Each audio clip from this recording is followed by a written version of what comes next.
What is up?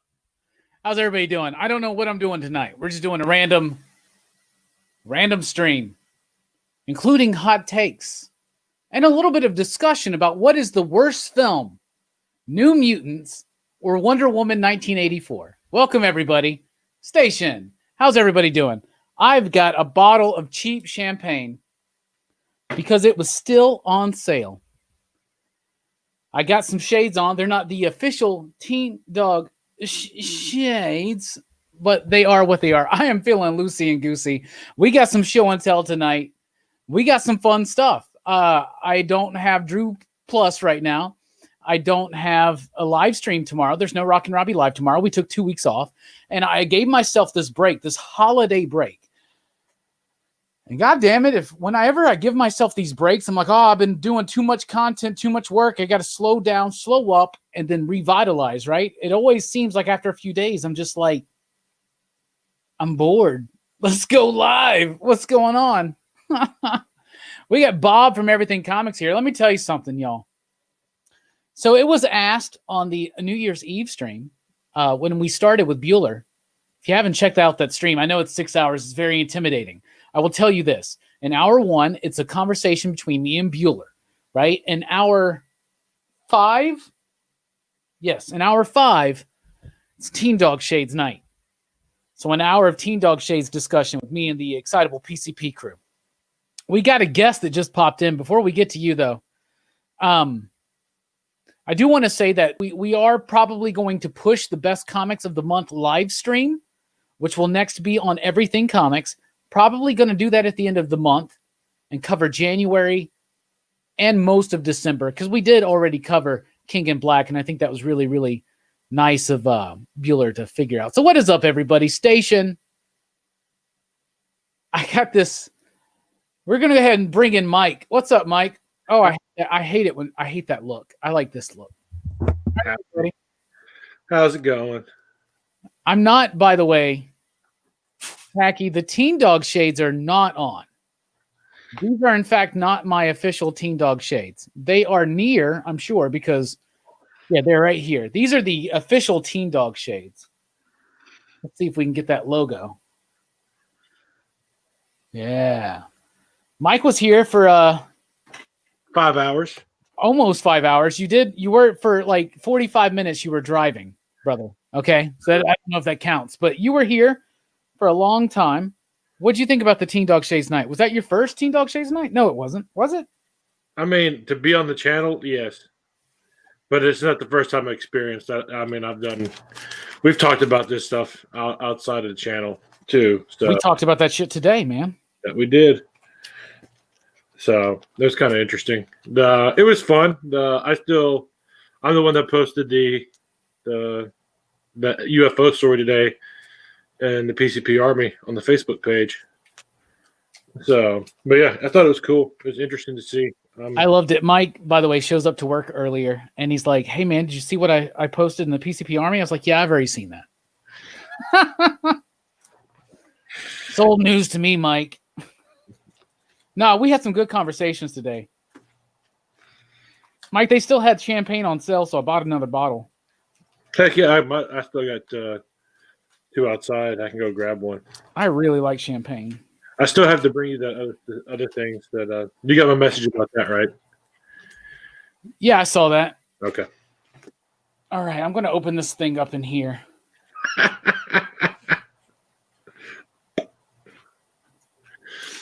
It's like, what's the best place to aim it at, you know?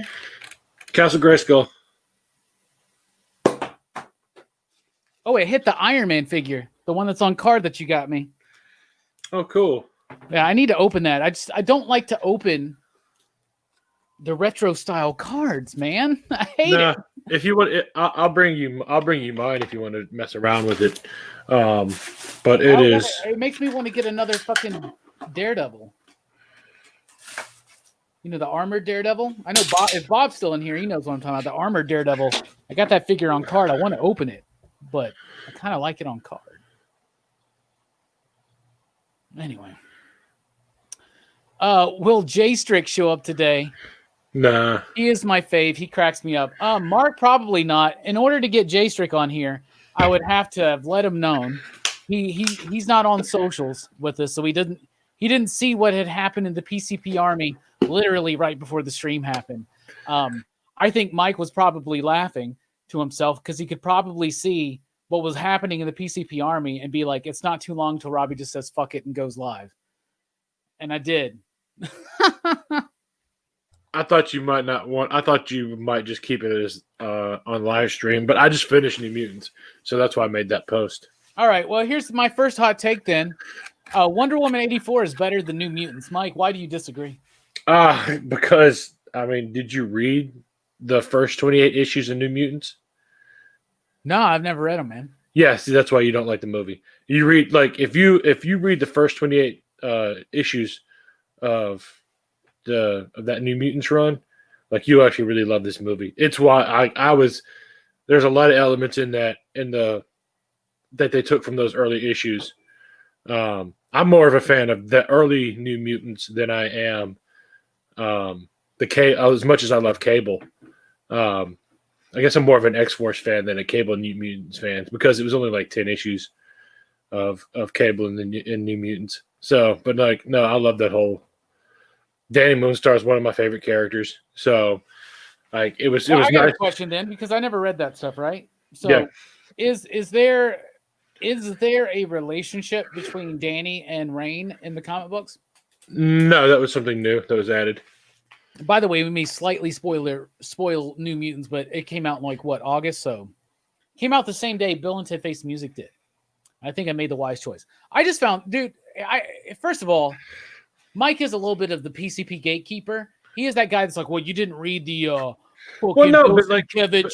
You didn't read the Bill Sienkiewicz, Bob McLeod, fucking Chris Claremont New Mutants, so you don't like the movie. No, here's the thing, though. I like movies, Mike. I like cinema. Well, then I should not have had to have read these to understand. I know. Now, here's the thing. No, here's the thing. I may not have read those, but I understand those characters, and I get the beats that they were hitting. But to me, the movie was just boring. Now, here's why I say boring. Here's because it was dull the entire time. I felt like nothing was happening. They wanted to be a horror movie, but they half-assed it, right? They wanted to be a superhero movie, but they half-assed it. I'll tell you this, though. Magic was dope. Mike, let me say this. Magic was dope, but the movie itself, to me, was rather boring. Here's why Wonder Woman 84, which I also thought was an equally terrible film, but I thought it was slightly better because to me, at least in the first initial experience watching it, did not bore me. And I finally figured out why it didn't bore me, Mike. You know why Wonder Woman 84 did not bore me? Why? Because I was fascinated with every terrible-ass decision that they made in that movie. I was just like flabbergasted. I was in disbelief that they had made the decisions. Like every 5 minutes, there was another like decision. I'm like, I can't believe they did that. In New Mutants, I'm like, this is exactly the kind of dribble, dull, boring stuff that I thought this movie was going to be. Wonder Woman 84, though, fascinated me with its terribleness. So it was more, I think it was more of an epic failure, Wonder Woman 84 did. So to me, it was more entertaining to watch it crumble and fall, I guess. I don't know. I mean, I'm listening to my brother-in-law's just, trash Wonder Woman as we're watching it was enjoyable. And it's just kind of like that was, and they're not comic book guys, and like they did not like it at all. So, and then my sisters also hated the movie. They were just like, this is like, I'm glad we didn't go to the theater because I'd been pissed. So, but like, what did you not like about New Mutants? Like, I thought it was great. I literally just told you it was boring. It was dull. It never got me excited. There was no payoff at the end. I think the Demon Bear looked cool. Magic looked cool. That was about it. Is my audio low? I just turned it up a little bit. Can you hear me just fine, Mike? Yeah, I hear you. You're perfect. I thought Sam, I don't know, like the accent was back and forth. Bobby was barely used. Magic was cool, but everybody to me was very two-dimensional in the movie. I like how they kind of, it was boring as fuck to me, dude. I'll be honest with you, man. I'd watched that movie and it was an hour like shorter than Wonder Woman 84, but I felt like it was an hour longer.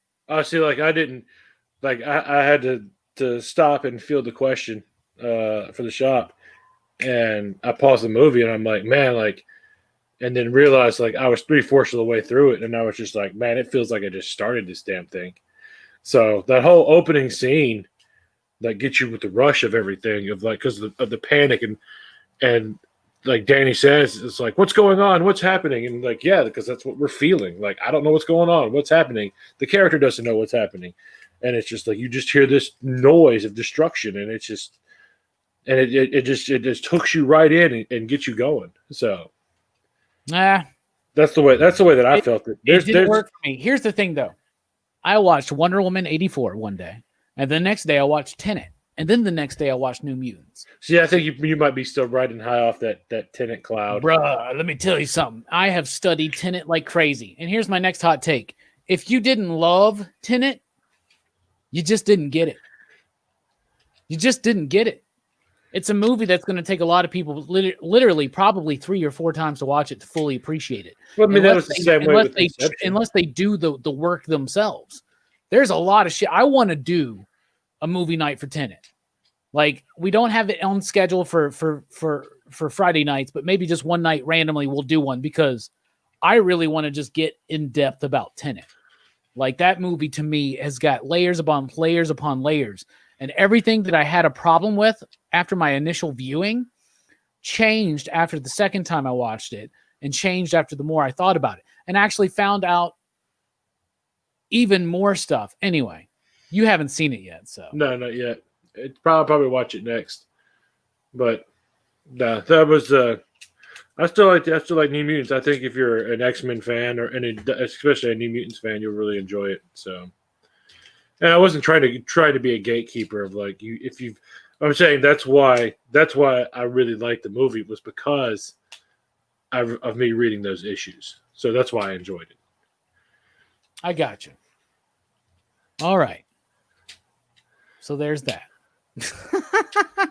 And then we got Manuel here, Chamorro Cinema. And by the way, y'all sub up to Chamorro Cinema. He does these great live streams. In fact, me and Mike were on one of the live streams last week, right? Yeah. And on that live stream, he asked for Christmas movies to watch, and I said Black Christmas.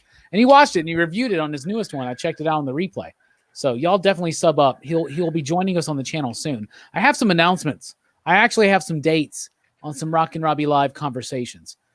So we can get to that in a little bit. But what's up, Jim, man?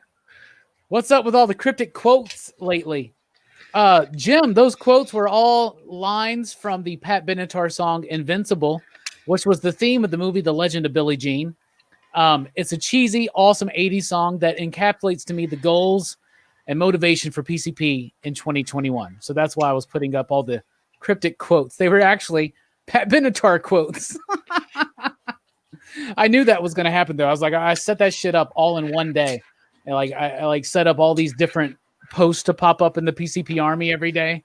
And then at one point, it was Manuel. Manuel's like, are you just going to keep quoting Pat Benatar? Are we going to figure out what this is all about? It's all about this, y'all. We're just going to try to get something going in 2021. Is that PCP in 2021 is invincible. So we're good. By the way, Jim Mint, not only did he just recently hit 100K, he just got the check mark. He's verified now on YouTube. And he's getting his, what is it, the silver button that you get at 100K? Yep. Come on, everybody. Give a nice station out to Jim Mint. Hell yeah. That's a fucking accomplishment here in the community.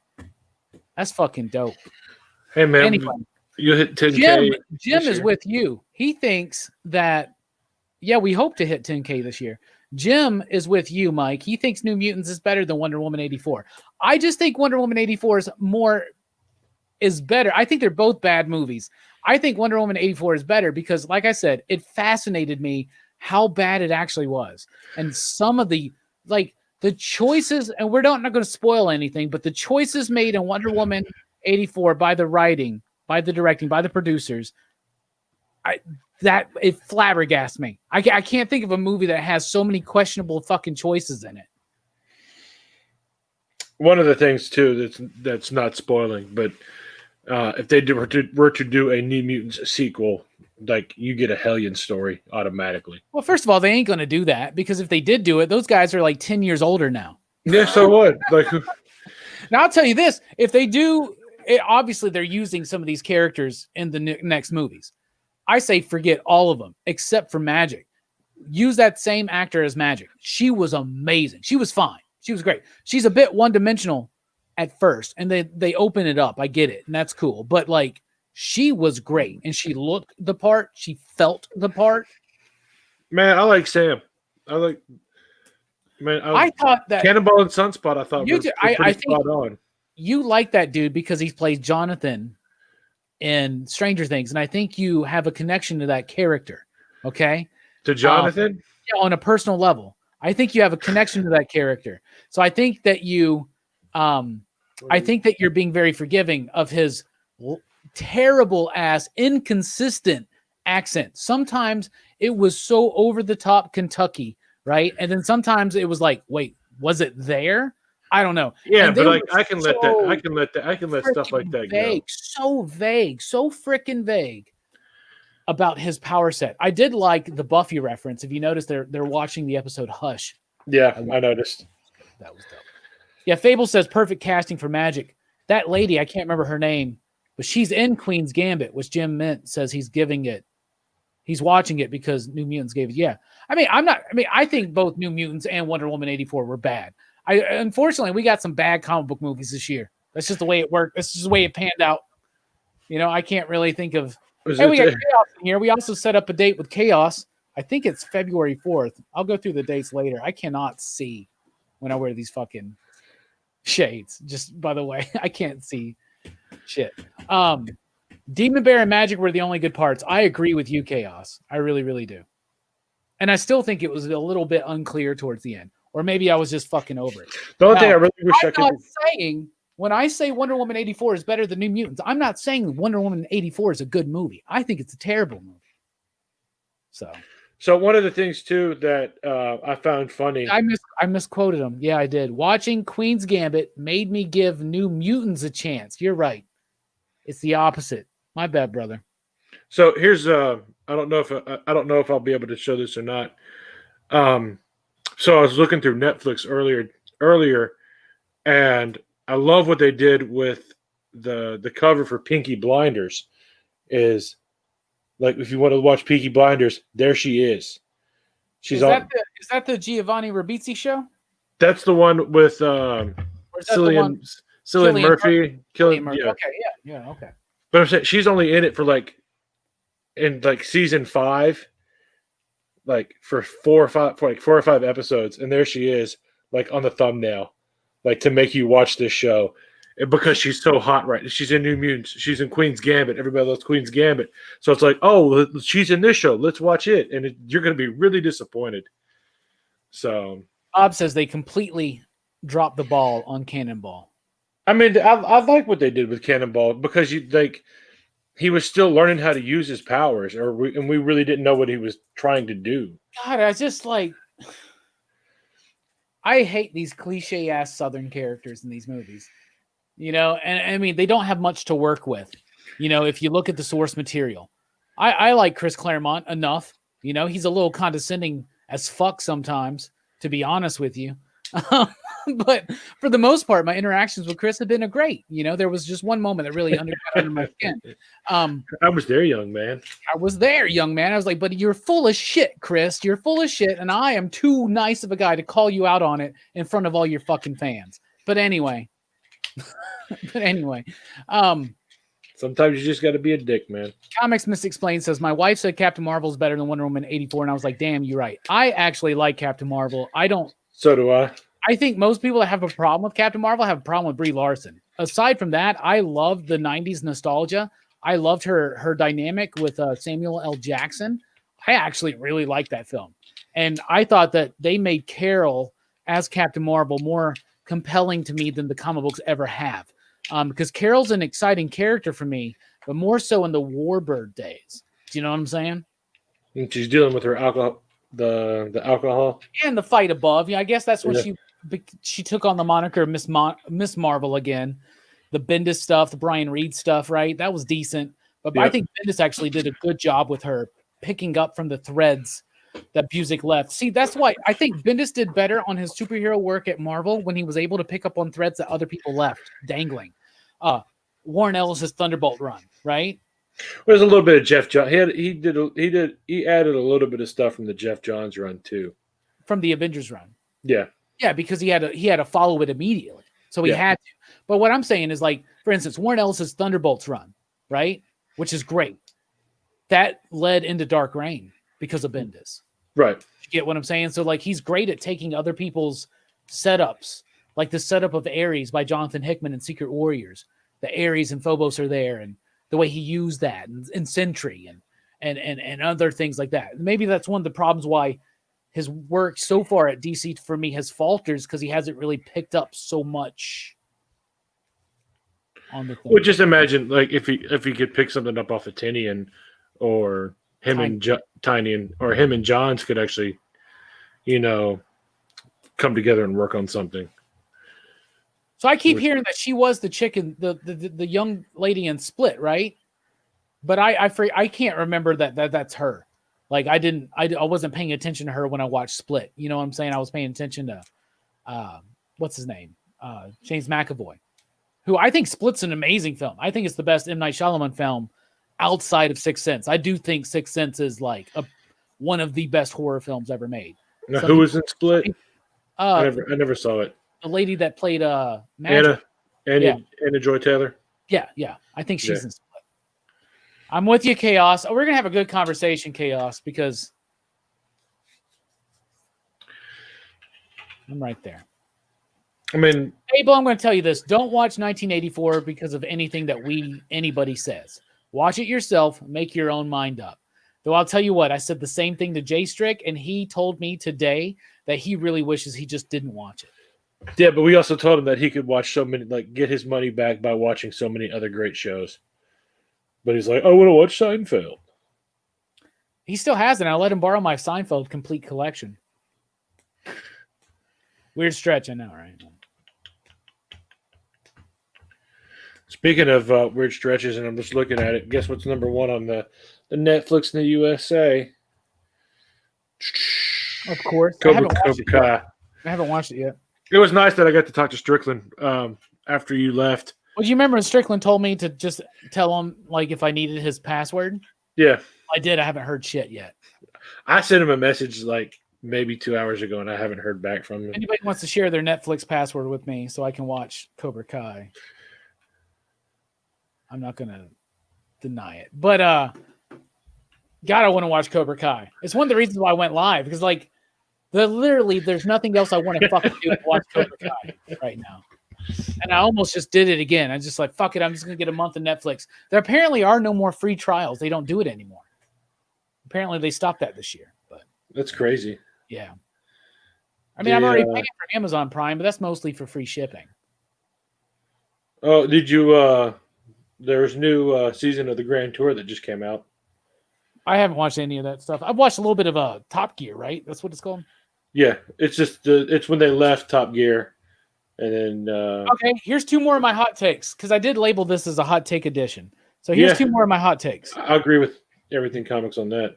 Jesse Eisenberg's Lex Luthor is better than Pedro Pascal's Maxwell Lord. No matter what you think about BVS, once again, we're just comparing some of the worsts, right? I actually really like Jesse Eisenberg's Luthor. That's just me personally.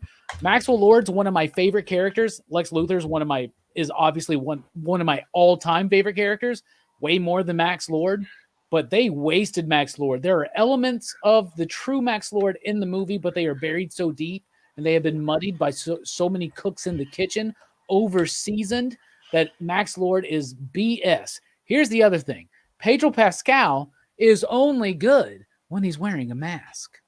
How about that hot take? I didn't even share that one in the PCP Army. Because I love Mandalorian, but every time he takes off the mask, I'm like, put that shit back on. It's like Kylo Ren. I'm like, put that shit back on. You're ruining it.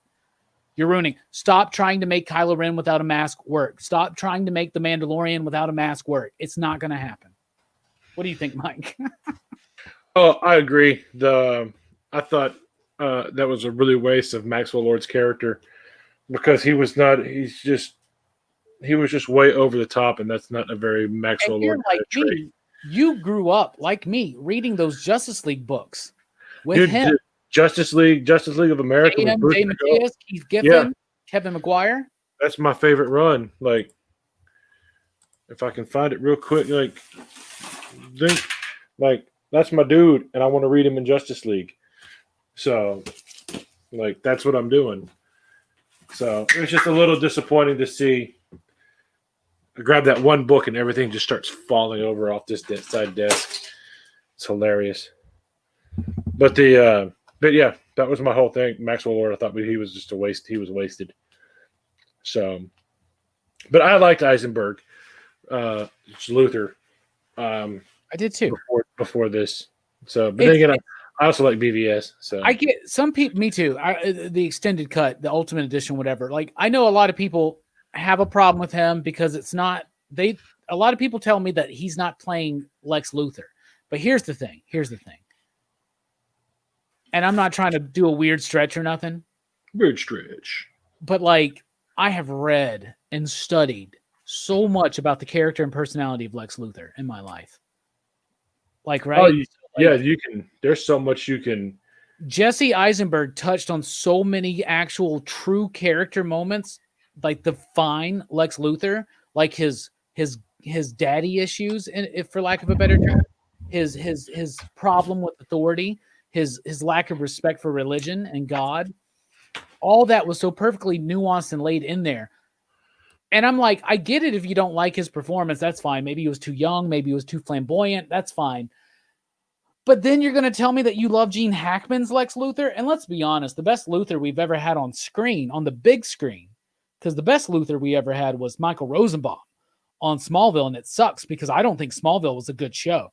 But that's the best Luthor we ever had on screen. Though on the big screen, the best Luthor we ever had, sadly enough to say, was Kevin Spacey. I love that. So there you go. You're muted, Mike. Sorry, I'm working on getting my password and everything changed so I can send it to you. Okay. I agree with you on that 100%. I think Smallville was kind of I think they drug it out too much. More teen angst and drama than what we really needed. It's CW though. Just want them to fly. You gotta expect fly. So that's all we want. That's all I really wanted, and it wasn't what we got, and it was a little disappointing. So, but like the Kevin Spacey did a fantastic job on Luthor. I like Gene Hackman's. I like Gene Hackman's too. I think Gene Hackman and Luthor, and Kevin Spacey, they're playing the same Luthor, right? Right. And they're playing a pre-John Byrne version of Lex Luthor. And I think that it's great fitting for the time, for the 80s for Gene Hackman. I don't think you could have that role in a after 2000s Superman movie. You know what my favorite thing about Kevin Spacey's performance as Lex Luthor was compared to everybody else's in cinema? What? He had no problem doing the entire movie bald. Oh yeah. Like that pisses me off. Like that Gene Hackman's like, I'll do it, but I won't do it bald. Are you fucking serious, bruh? Like really? But I love how they go into it and they have him in a goofy ass wig every other scene. I like that. He does have that one scene where he's bald though. It's the very end when he pulls it off and he goes, I'm Lex Luthor, criminal mastermind. Blah blah blah. They played him too much of the criminal mastermind and not the scientific mastermind. He was smart in those Superman movies, but he wasn't necessarily like Luthor. Pre-Byrne is a mad scientist. That's exactly what he is. Okay, right? He's straight up Dr. Frankenstein in a way, and then Byrne added this corporate element, right? That I think really enhanced the character further. And if you really, really want to get into it, the best on-screen interpretation of Luthor ever is fucking, what's his name? Clancy Brown from the Superman animated series. Ooh, yeah. That's Lex Luthor perfectly. But I mean, was Bruce Timm behind that? Yeah, Bruce Timm, Paul Dini, all them. Yeah, but like I said, those guys, that's like the dude that did Clone Wars and that's doing the Mandalorian with Favreau. Like they kind of Filoni, yeah, like they remind Filoni or they remind me of what Filoni did with Clone Wars. Like they nailed every character that they worked with. So it's kind of like this is what we think. Like this is Lex Luthor. Bam, here it is. No exceptions. You get a little maniacal. You get a little corporate greed. Yeah, I mean that's the way he's supposed to be, and I think it's been done better in the comics at times. But Clancy Brown's performance was solid. Now, here's the thing: I give Bruce Timm tons of credit, and I love Bruce Timm's work. Okay, but this dude's got some issues. I don't know what his fascination is with Batgirl sleeping with Batman, but that's got to fucking stop. I just wish he would stop with that. I haven't checked out the John Cryer stuff. I see, oh yeah, we got Paul in here. What's up, Paul? Paul says he liked John Cryer Lex. I never made it that far into Supergirl because I got rid of the CW cold turkey. But then I watched Stargirl, it was on CW, but it wasn't developed for CW. Stargirl was one of my favorite shows of the year. I thought that was way too good. And I'm halfway through that. For CW, to be honest with you. I hear that Cryer does a really good Lex in that show, though. I don't mind the guy that played Lex and Lois and Clark. I don't remember his name. He was in the Mutant X show, too. Do you remember that one, Mike, at all? Yeah. It was not based on the comic book Mutant X. No. But, yeah. I forgot. What was it? It wasn't. It was loosely. Wasn't it done by Marvel? Or I mean, it was licensed by Marvel, but it was just a name. It like the concept wasn't. I remember watching it and enjoying it, but it was never on at a consistent time because like, oh, college football would, we're not going to show it today because college football or NFL. So it was always a late night thing or a filler thing. So Tacky, I honestly think that's why Jesse Eisenberg got the role because of like Lex Luthor in when did that movie come out? Like 2016, 2015, something like that. Yeah. Lex Luthor of that year. That's Zuckerberg in a way. So Lex, and here's the thing. There's a way to look at things and being like, what if this character was created today? What would it be like? And I think that's what Snyder was going with Luthor. What if Luthor happened today? This is the Luthor that would be. But everything else was still there. He had a problem with God. He had a problem with religion. He had a problem with authority. He had a problem with father figures. That is something so inherently ingrained into Luthor's character and his complex. It's one of the reasons why he rejects Superman and why he feels that it's so necessary to prove that the human is stronger than the alien, right? Well, the human is stronger than God. Exactly, yeah. But then again, like you want to start talking about aliens and God and religion, like that's a whole different pair of Where's Chris Matheson? Pair of glasses we need to wear. So I already got some on. I'm about to have to take them off though because I want to show off some things. I had another hot take. Let's see, a hot take that I had on the PCP today. Here's one. I want you to speak on this, Mike, and you out there in the PCP army. I'll be right back. But I'm going to say this: there are 2 good Highlander films, but only 1 good Terminator film. Talk amongst yourselves. One good Terminator film. I still like 1 and 2. 3s. 1 and 2 are still good to me, in my opinion.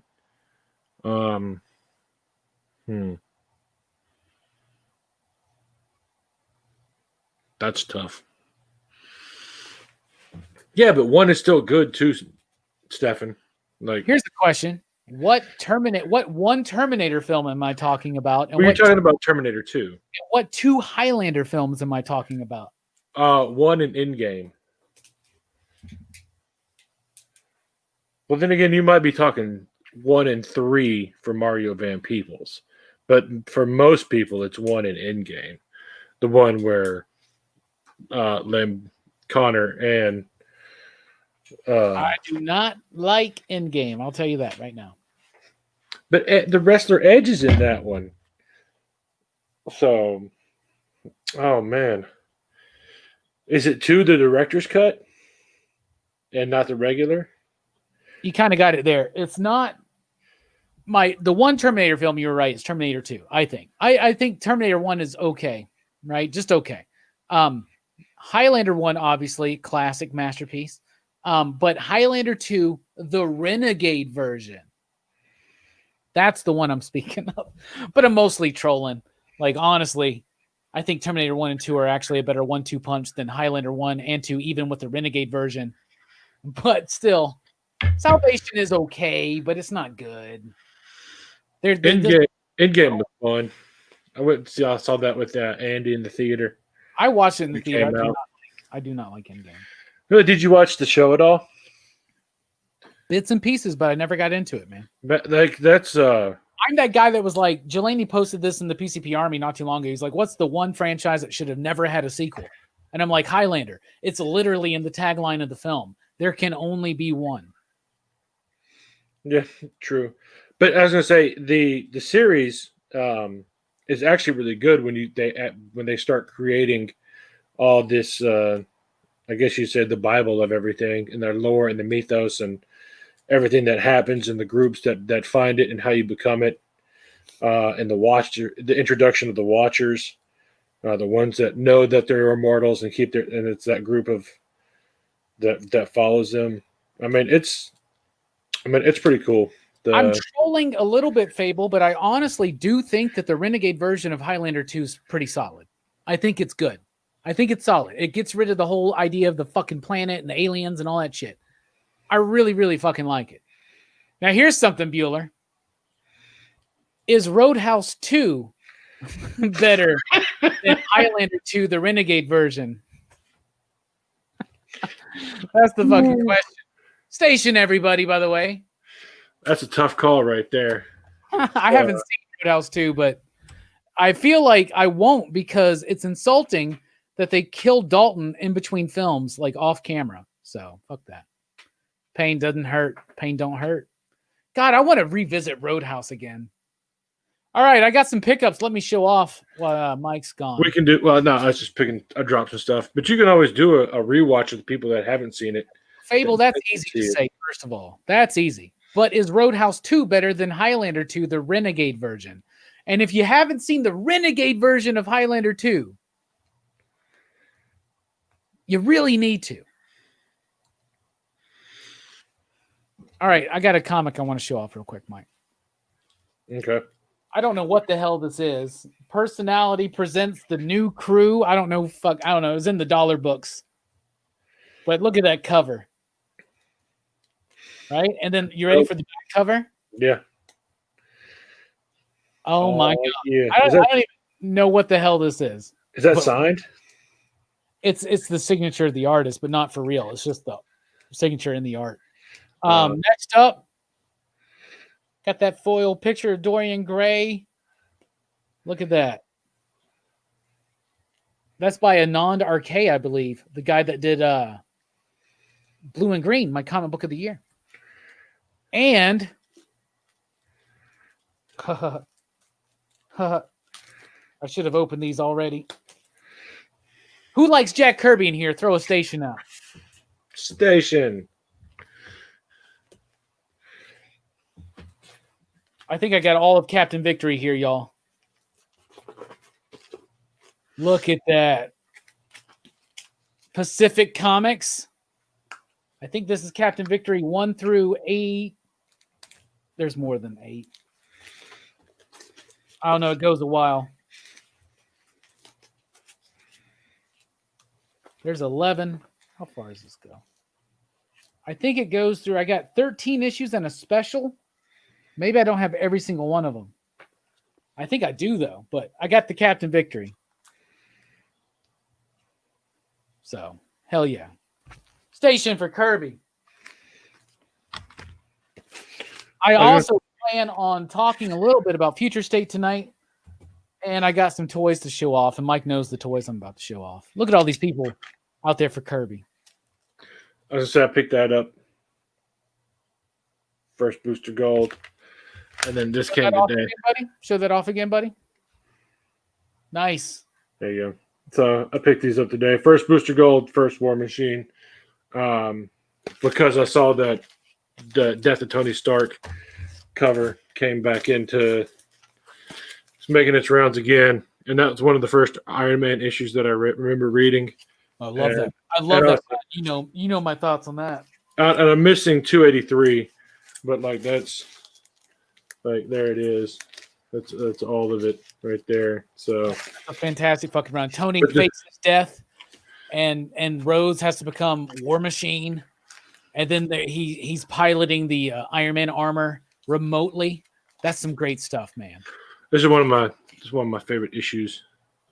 Oh. And you can still get them for relatively cheap. They're not expensive. I mean, the 282 and the 281 are the only ones that are expensive. But like this is the one where they fight the West Coast Avengers. It's the it's actually I in some of my bouncing and fighting experiences, I actually learned a trick from Hank Pym in this issue, and I have used it many a time. While Did you learn how to fucking shrink? I don't know what the hell you talking about. Do you get some pin particles somewhere, Mike? You got some fucking Mike particles? Mike? No, I never thought about it. I knew I always knew like throwing a cigarette or throwing like dirt or dust or like the ash from the ashtray, but I never thought about using my change to fight somebody with as a distraction. And it was kind of like, well, I mean, I do have change in my pockets, and I was like, oh, he threw change, and then for some odd reason, and one of the things that we were doing, I was just like, I had it and just threw it in the dude's face, and it was just just distraction, and it worked, and was able to take the guy out.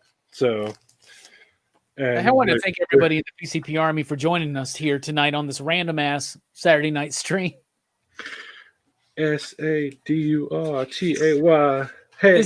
Started off as some hot takes Robbie was throwing out in the PCP Army, and it's evolved into this and a little bit of show and tell. We got the Jack Kirby love out there. Tacky says Kirby is getting all the credit these days. Stan deserves just a little less than he received over the years. Has anyone checked out the Discord? There it is. Where he throws the change at the little. There it is. Nice.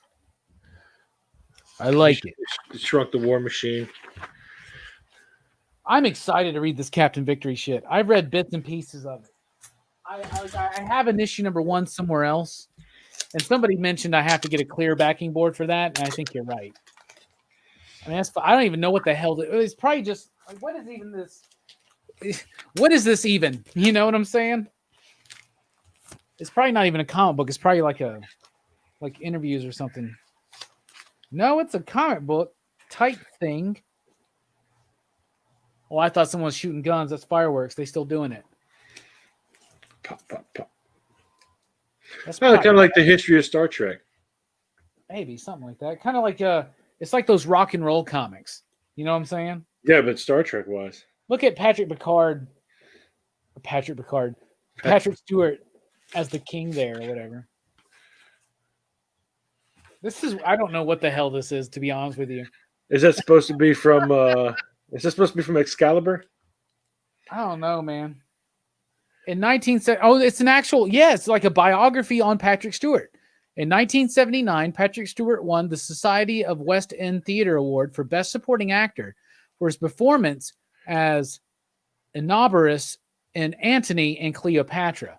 So yeah, it's basically like the history of rock and rolls, but this is about Patrick Stewart. So why in the hell is Leonard Nimoy at the back? Maybe there's like a... That could be the next one. Yeah, Personality Comics are the exact same thing. Look at it. Coming in October 1991, they got Madonna, Gloria Estefan. Do you see this? See, those would be fun to read. Those would be fun to get, but hard to find. Back issues, Patrick Swayze. We got to get one of those for Bueller. Tracy Lords. We got to get one of those for Bueller. There's a Demi Moore and Patrick Swayze one. There's a John Wayne one. William Shatner. Michael Jordan. Oh, snap. Wait a minute. Christina Applegate. Hold on. Do they have the cover for Jordan? Yeah, but it's really small. It's right there. I think I gave that one to a friend of mine. Bro, I'm looking for it. As of now. All that weird, obscure sports stuff, I give it to Goltz. Yeah, if that ever comes in again, I want that. It might be in the collection that we bought this one from. Do you know what I'm saying? That is a dope comic. Thank you, Station. Grayskull, nice. Hell yeah. You think the Grayskull's nice? Look at some of these pickups I got. These are actually we do Secret Santa at the comic shop we work at. And I finally got my Secret Santa gift today. And I am incredibly pleased, to say the least. Mike had a big hand in helping pick these out, I know, because she told me. But mad shout outs to our friend Heather. So let me show this stuff off. First of all, got a loose Doctor Doom from Secret Wars. Now I have one on card. So it's nice to have one loose, because I have one on card. Next up, I'm so happy about this one. The Triclops, y'all. I got the Triclops. Mike is the one that found this, actually. Is this one you fixed the legs on, Mike? They feel new. No, the seller that I got that from fixed it. I bought I bought parts for the merman. Okay. And it was $5 shipping, and I was just like, I need something. I felt bad about like spending $5 on shipping and it not being like just a little belt. So I ended up buying that one at a good deal. Tacky says you can find the Personality comics online. I am totally going to start finding a bunch of those now. All right, this one's a turtle figure. Help me out. Is this Ace Duck, right? Yeah. It's Ace Duck, and I do have his wings. And he should have the belt with the... Yeah, we got the belt. I don't have any of the bombs, though, it seems. They might buy in that box. All right, I'll have to check, but got Ace Duck. Super cool. Removable hat. I remember this figure when I was a kid, so that's cool.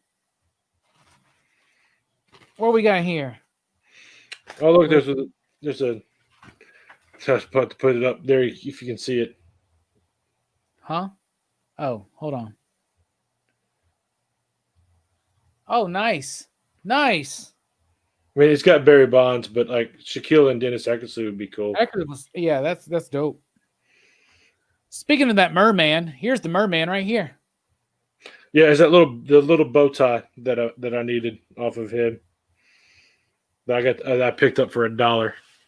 So that's dope. And then we've got PandaCon from Turtles, and a bunch of his weapons right there. So that's dope. Super cool. I never had that one. I think everything else now is Masters. So this guy, help me out. What's his name again? Is it Doubleheader? What's his name? Oh, Too Bad. Too Bad. That's right. So got Too Bad. He's definitely going to need some work on the legs. Got an Orko, y'all. Got an Orko. I'm really making some nice progress. Thanks to Mike. And Heather. I got old Jitsu. Now, the Jitsu is just a placeholder for now, because I do got the sword and the comic. So I got the comic in there. And I got the sword. And there's the figure. But he's got a cracked groin. All right? So that's just like... Or maybe we could find parts. Like, all we have to find is this, which you could literally find on any Motu figure, is this groin piece. And yeah, right? But it's a lot. That's a lot more work than what you realize. It's easier to buy a brand new figure. I know. I'm just saying it's a placeholder for now, but I'm glad I have it. And we're not done, because we got Buzz Off. Got his axe. Got his wings.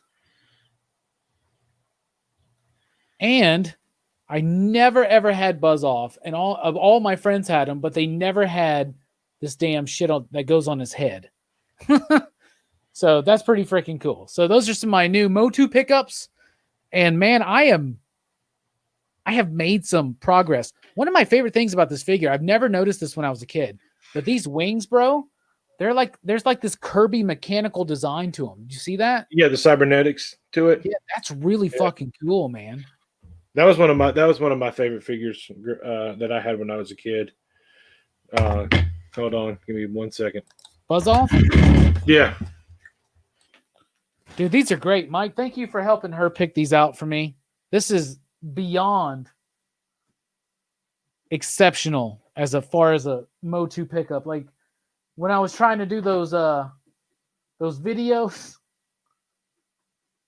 this would have been a whole God damn it. They knocked over Mr. T now. Oh, it's just me. Anyway, how are y'all doing? A cracked groin. You're right. Now all these Masters of the Universe figures are all around me. Let's get them set up.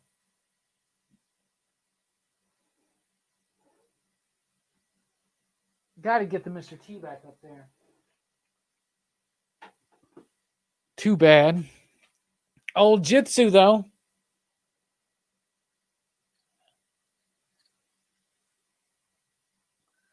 This is my thing now with Motu, and my goal in 21 is to fill out this collection as complete as possible. I do have some plans on picking up. Y'all know I've not been into the Origins idea, He-Man Origins, but I am definitely picking up Scareglow and Champ Clamp and Ninjor, at least as placeholders for now. But my intention is to get every single fucking Master of the Universe piece. There it is. And you know what? Nice. Mike, let's be honest. If I sold every single one of my Power Rangers toys, I could get every single Master of the Universe toy, couldn't I? Correct. God damn. What's more important to me nowadays? Well, it depends on how far you want to go. Because if I get rid of all my Power Ranger toys, Mike, I lose part of my identity. Well, I was going to say, if you keep the Lightning Collection, if you keep the Zord, if you keep the Megazord, Zeo, really Megazord, the Zeo, all my Megazords. I don't want to sell a single one of my fucking Megazords. It's the thing I'm thinking about, but I don't know. The figures, not so much. Tied into the Lightning Collection. I don't like the idea that every time Hasbro decides to fucking put one out, I gotta fucking get it. And me and you go like ass backwards trying to find this shit sometimes. Right, but I was going to say your Megazords are where the money is, and it's just some of the obscure ones that you don't have. If you wanted to stick to the main line of the movie Power Rangers, the movie, and then Zeo, I already have. Well, there's that one Zeo Zord I still have to pick up, but there's still Zords I want that I don't have, like Dino Thunder. Dino Thunder I want a complete Dino Thunder set. So actually I can't. It's the Lightning Collection actually distracts me from what I actually enjoy the most about Power Ranger toy collecting, which is the Zords. And it's not, I don't even like the American Zords anymore. It's the fucking Japanese ones I like. Those have been the last few that I picked up. Go Busters, Gokaiger. No, not Gokaiger, but Goseiger and Shinkenger. I picked up the Japanese ones of those three shows, and I'll never buy another fucking American-made Power Ranger Zord again. And I will never order an American-made Power Ranger Zord again. I don't know, that one, the Zeo one that Strickland has with the multi-changing heads, I still think that one's cool. I think that's going to eventually wind up over here. Like I didn't get into Power Rangers, like all the figures and whatnot. So like these, like I'm too afraid. Like I don't know how to morph you. I don't know how to morph the ones that you and Strickland have, but I can play with this one, and I'm like, I don't feel like I'm going to break it. That's why I like it. Yeah. The point of a Power Ranger Zord. Here's the thing: like you're more into Transformers. You understand Transformers, right? So like, right. What's the point of a Transformer you can't transform? True.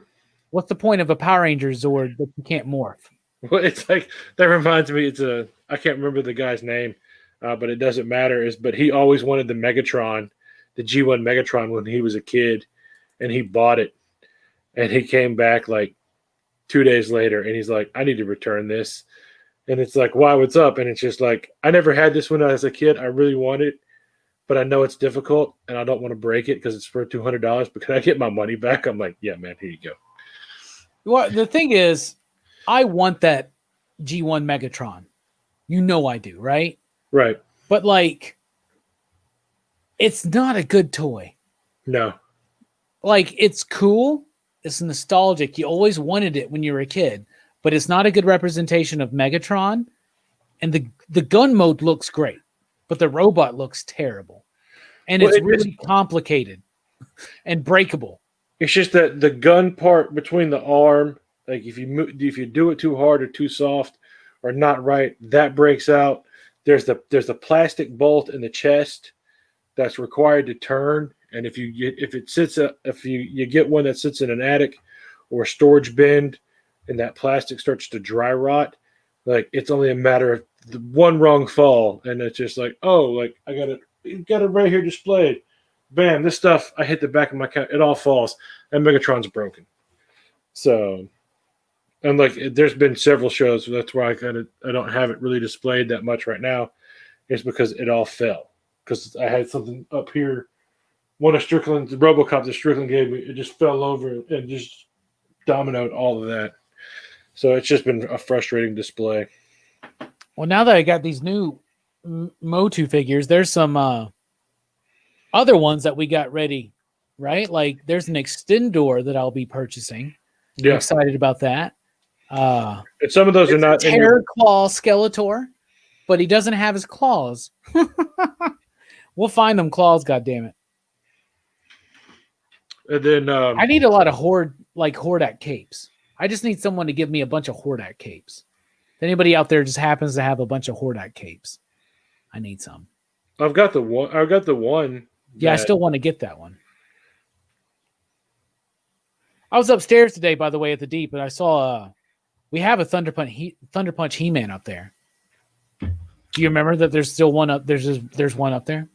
Yeah, but you already have one. Yeah, I do. I was just letting you know, like, we should see how good that one works. The cap should still be there. Behind the Deadpool heads now. Somewhere. Yeah, because I just took one thing of them. I need to get more of them. Anyway, what's up, y'all? We're talking about toys. I promised everybody we talk real quick about Future State because we're not doing a Rockin' Robbie Live tomorrow. So, in the briefest of terms, here we go. Swamp Thing. Y'all, you know, this is written by Rom V. Y'all need to get this. If you buy one Future State book, let it be Swamp Thing. If you buy one Future State book, let it be Swamp Thing. Then I'll tell you this. The next Batman, this book is dope too. It's $7.99 though, because it has 3 full comics in it. 2 of which are good. 1 of which not very good. But the 2 that are good, that's the price of 2 comics. But the next Batman story is really, really good. Wonder Woman. That's the Yara Flor, the new character. This book was dope. Joelle Jones, she did a great job. I'm really, really excited. Superman in Metropolis. This is by Sean Lewis, the writer of Thumbs, the writer of The Few. I was really, really pumped for this one. It's okay. It's okay. It's not bad. It's just okay. Harley Quinn by Stephanie Phillips. Simone DeMeo on the artwork.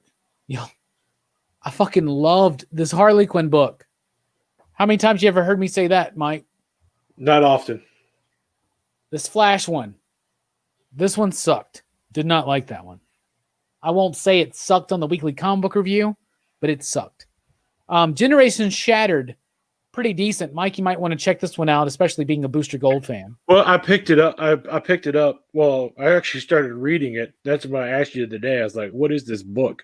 Because it's of Booster Gold being... So, free comic book day last year before the pandemic, DC was going to put out a Generation Zero book, right? Generation Zero, Generation 1, G2, G3, G4, G5, right? G5 is Future State, basically.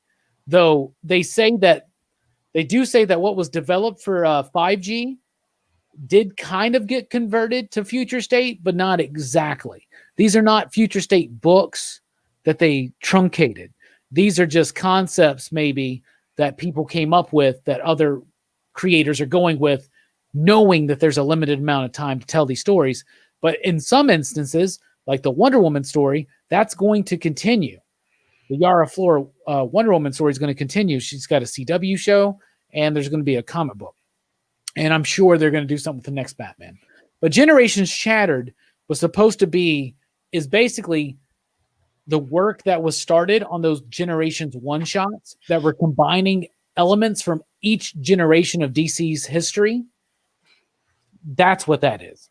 It's basically a filler event that's kind of at this point now taking advantage of the fluidness, the fluidity of the DC universe right now, or DC Omniverse right now.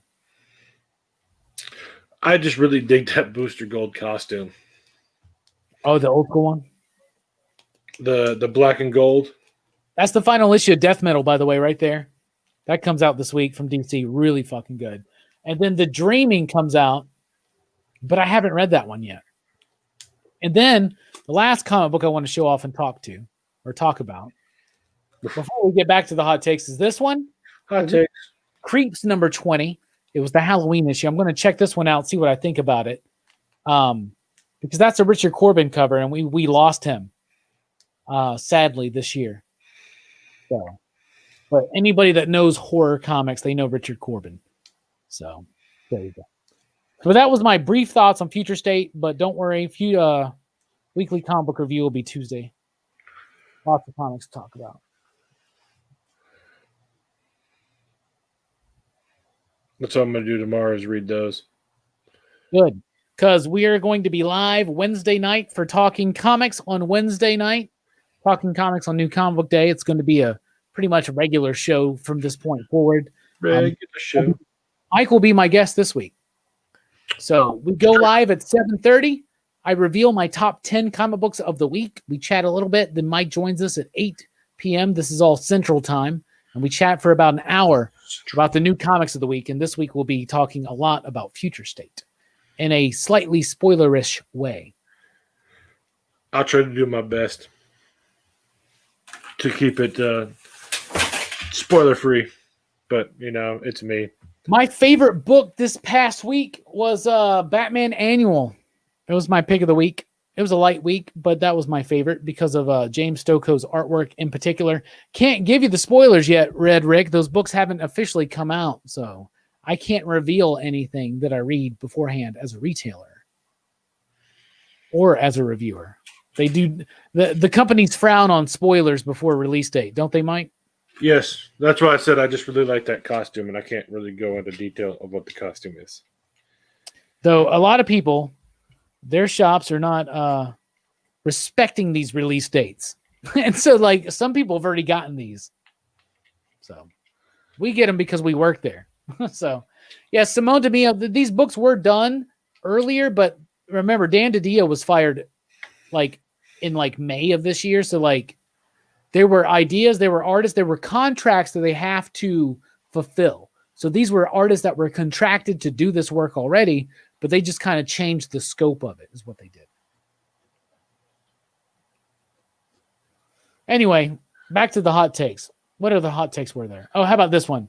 Star Trek V, The Final Frontier, which is undoubtedly the worst Star Trek movie, probably, is better than most Star Wars movies. Mike, what do you think about that? You're just trolling on that one. So you're going to really tell me that movie is better than Empire? No, it's not. I said most Star Wars movies. That means the majority of them. So it's what? The Attack of the Clones, Rogue One. It's better than Attack of the Clones. Better than Rogue One. Better than Revenge's Sith. Yeah. Not Last Jedi. You liked Last Jedi, so did I. It's better than The Last Jedi. I have become unenamored with The Last Jedi over the years. When was the last time you watched Last Jedi? Like a year ago, and I was like, I really think this movie's got some major fucking pacing problems. That's what it is. It's got major pacing problems. The whole casino bit, you got to take that out. They have nothing for Finn to do in this movie. They create a fucking story that is meaningless because they have nothing for fucking Finn to do. It's not meaningless. It sets up the little kid at the end using the Force. Oh, what? How does that pay off, Mike? That'll pay off in the Wait, next wait, Ray wait, movie. wait, we'll be dead by the time that fucking shit pays off. Whatever. That you know, I'm just gonna say this. That the sequel trilogy, they didn't know what the fuck they were doing throughout it. And that is very evident. They had one vision start, and basically Force Awakens was just reigniting New Hope. That's all it was, right? It was New Hope redone. And literally 4 of these Star Wars movies have had the exact same third act. Okay. The best way I could describe it is like, have you ever been that, like, you got that brand new shiny toy and you broke it and you tried to fix it and you just made it worse, and you try to fix that and you just make it worse? Yeah. And the only thing you can really do is just go buy a brand new one. Take a goddamn vision and stick with it, because you know what happens when you pick a vision and then you try to like subvert it halfway through. You get Star Wars, the sequel trilogy, and you get the Zack Snyder fucking DC extended universe. Inconsistency. Justice League wasn't Zack Snyder's fault. No, what I'm saying is they abandoned his plan, and look what we got. We got Justice League.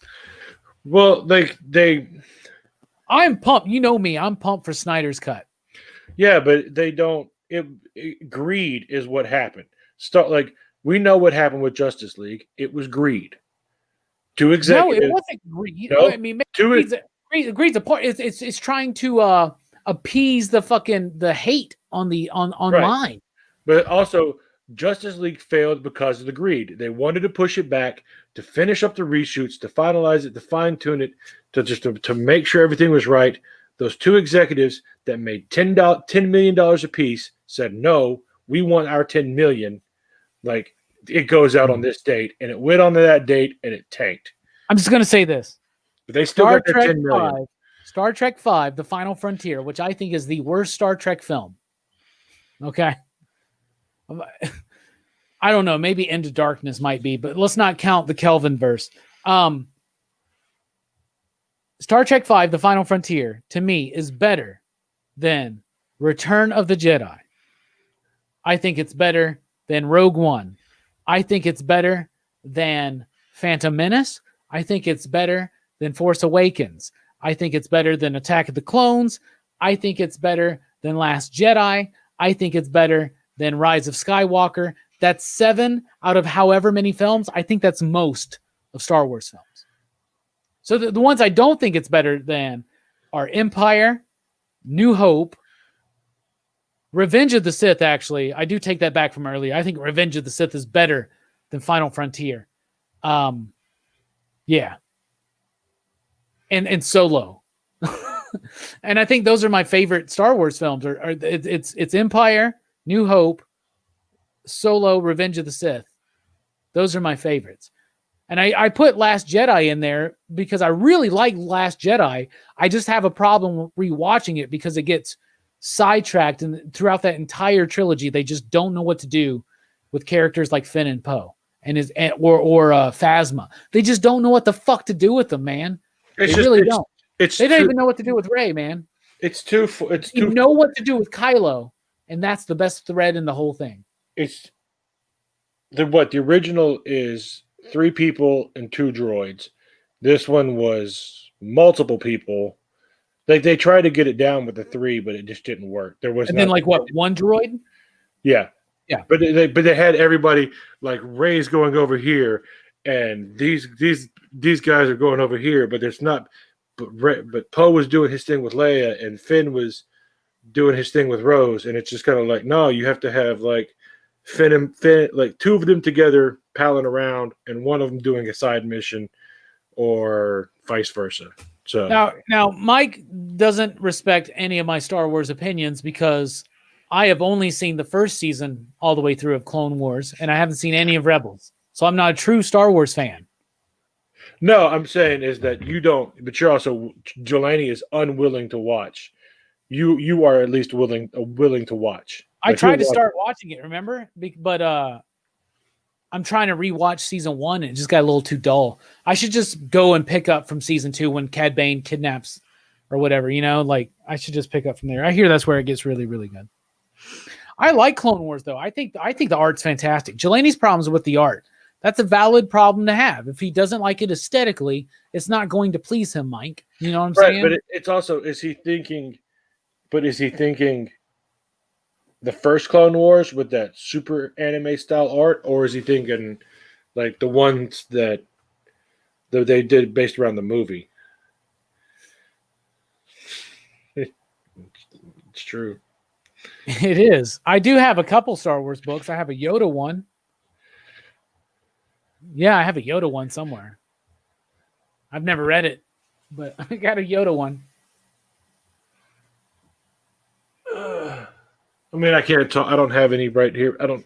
My small stack right here. I don't have any. This one's not a hot take, and I haven't seen season 3, but Cobra Kai is better than Karate Kid. Just the 2 seasons I've seen, they're better than what Karate Kid does. That shit reaches so much further. Well, check your messages. I sent you everything you need. I saw that. Thank you, buddy. Thank you. Oh, I got a comment that starts with "You're right, though, Robbie." So I'll read it. You're right, though, Robbie. They have good start to characters, and then zero time spent to develop them leaves it empty. That's my problem with the Force Awakens was a good reignition. I really liked some of the bold choices made in Last Jedi, but when I rewatch it, it has the pacing problem of there's too much going on, I think, and it involves the idea they have to create this whole fucking story for Finn because they don't know what the fuck to do with him because he's literally has no purpose in that film. But like I said, instead of having the two team up and go do something, and the one does a side mission, like they didn't follow the plan. Fable says, hot take. I think Guardians of the Galaxy 1 is a better Star Wars movie than the recent trilogy. That's a decent hot take. That's good. I don't know if it's so much of a hot take. I think most people would probably agree with you. I'll tell you this, though.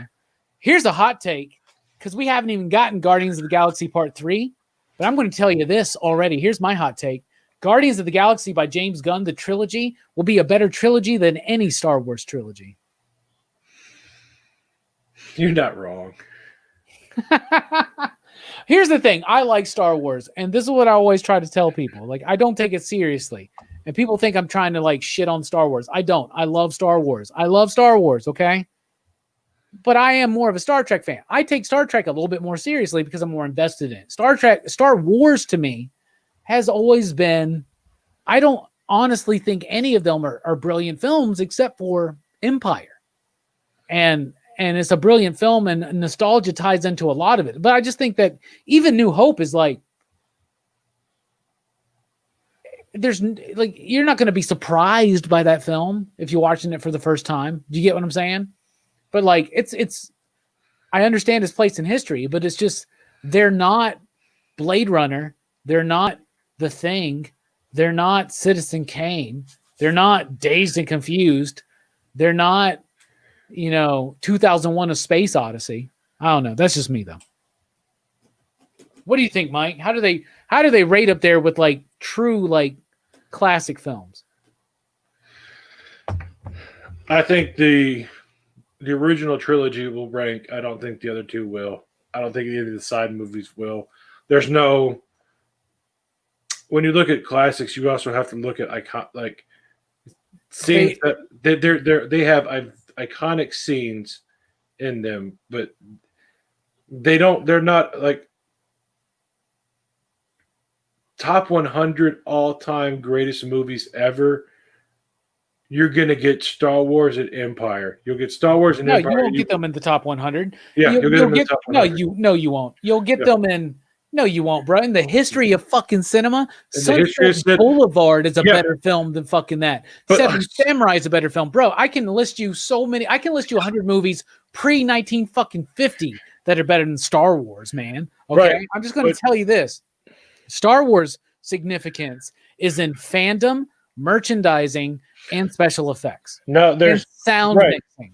Right, but I'm saying is in the top 100 greatest films of all time, Star Wars and Empire will be up there.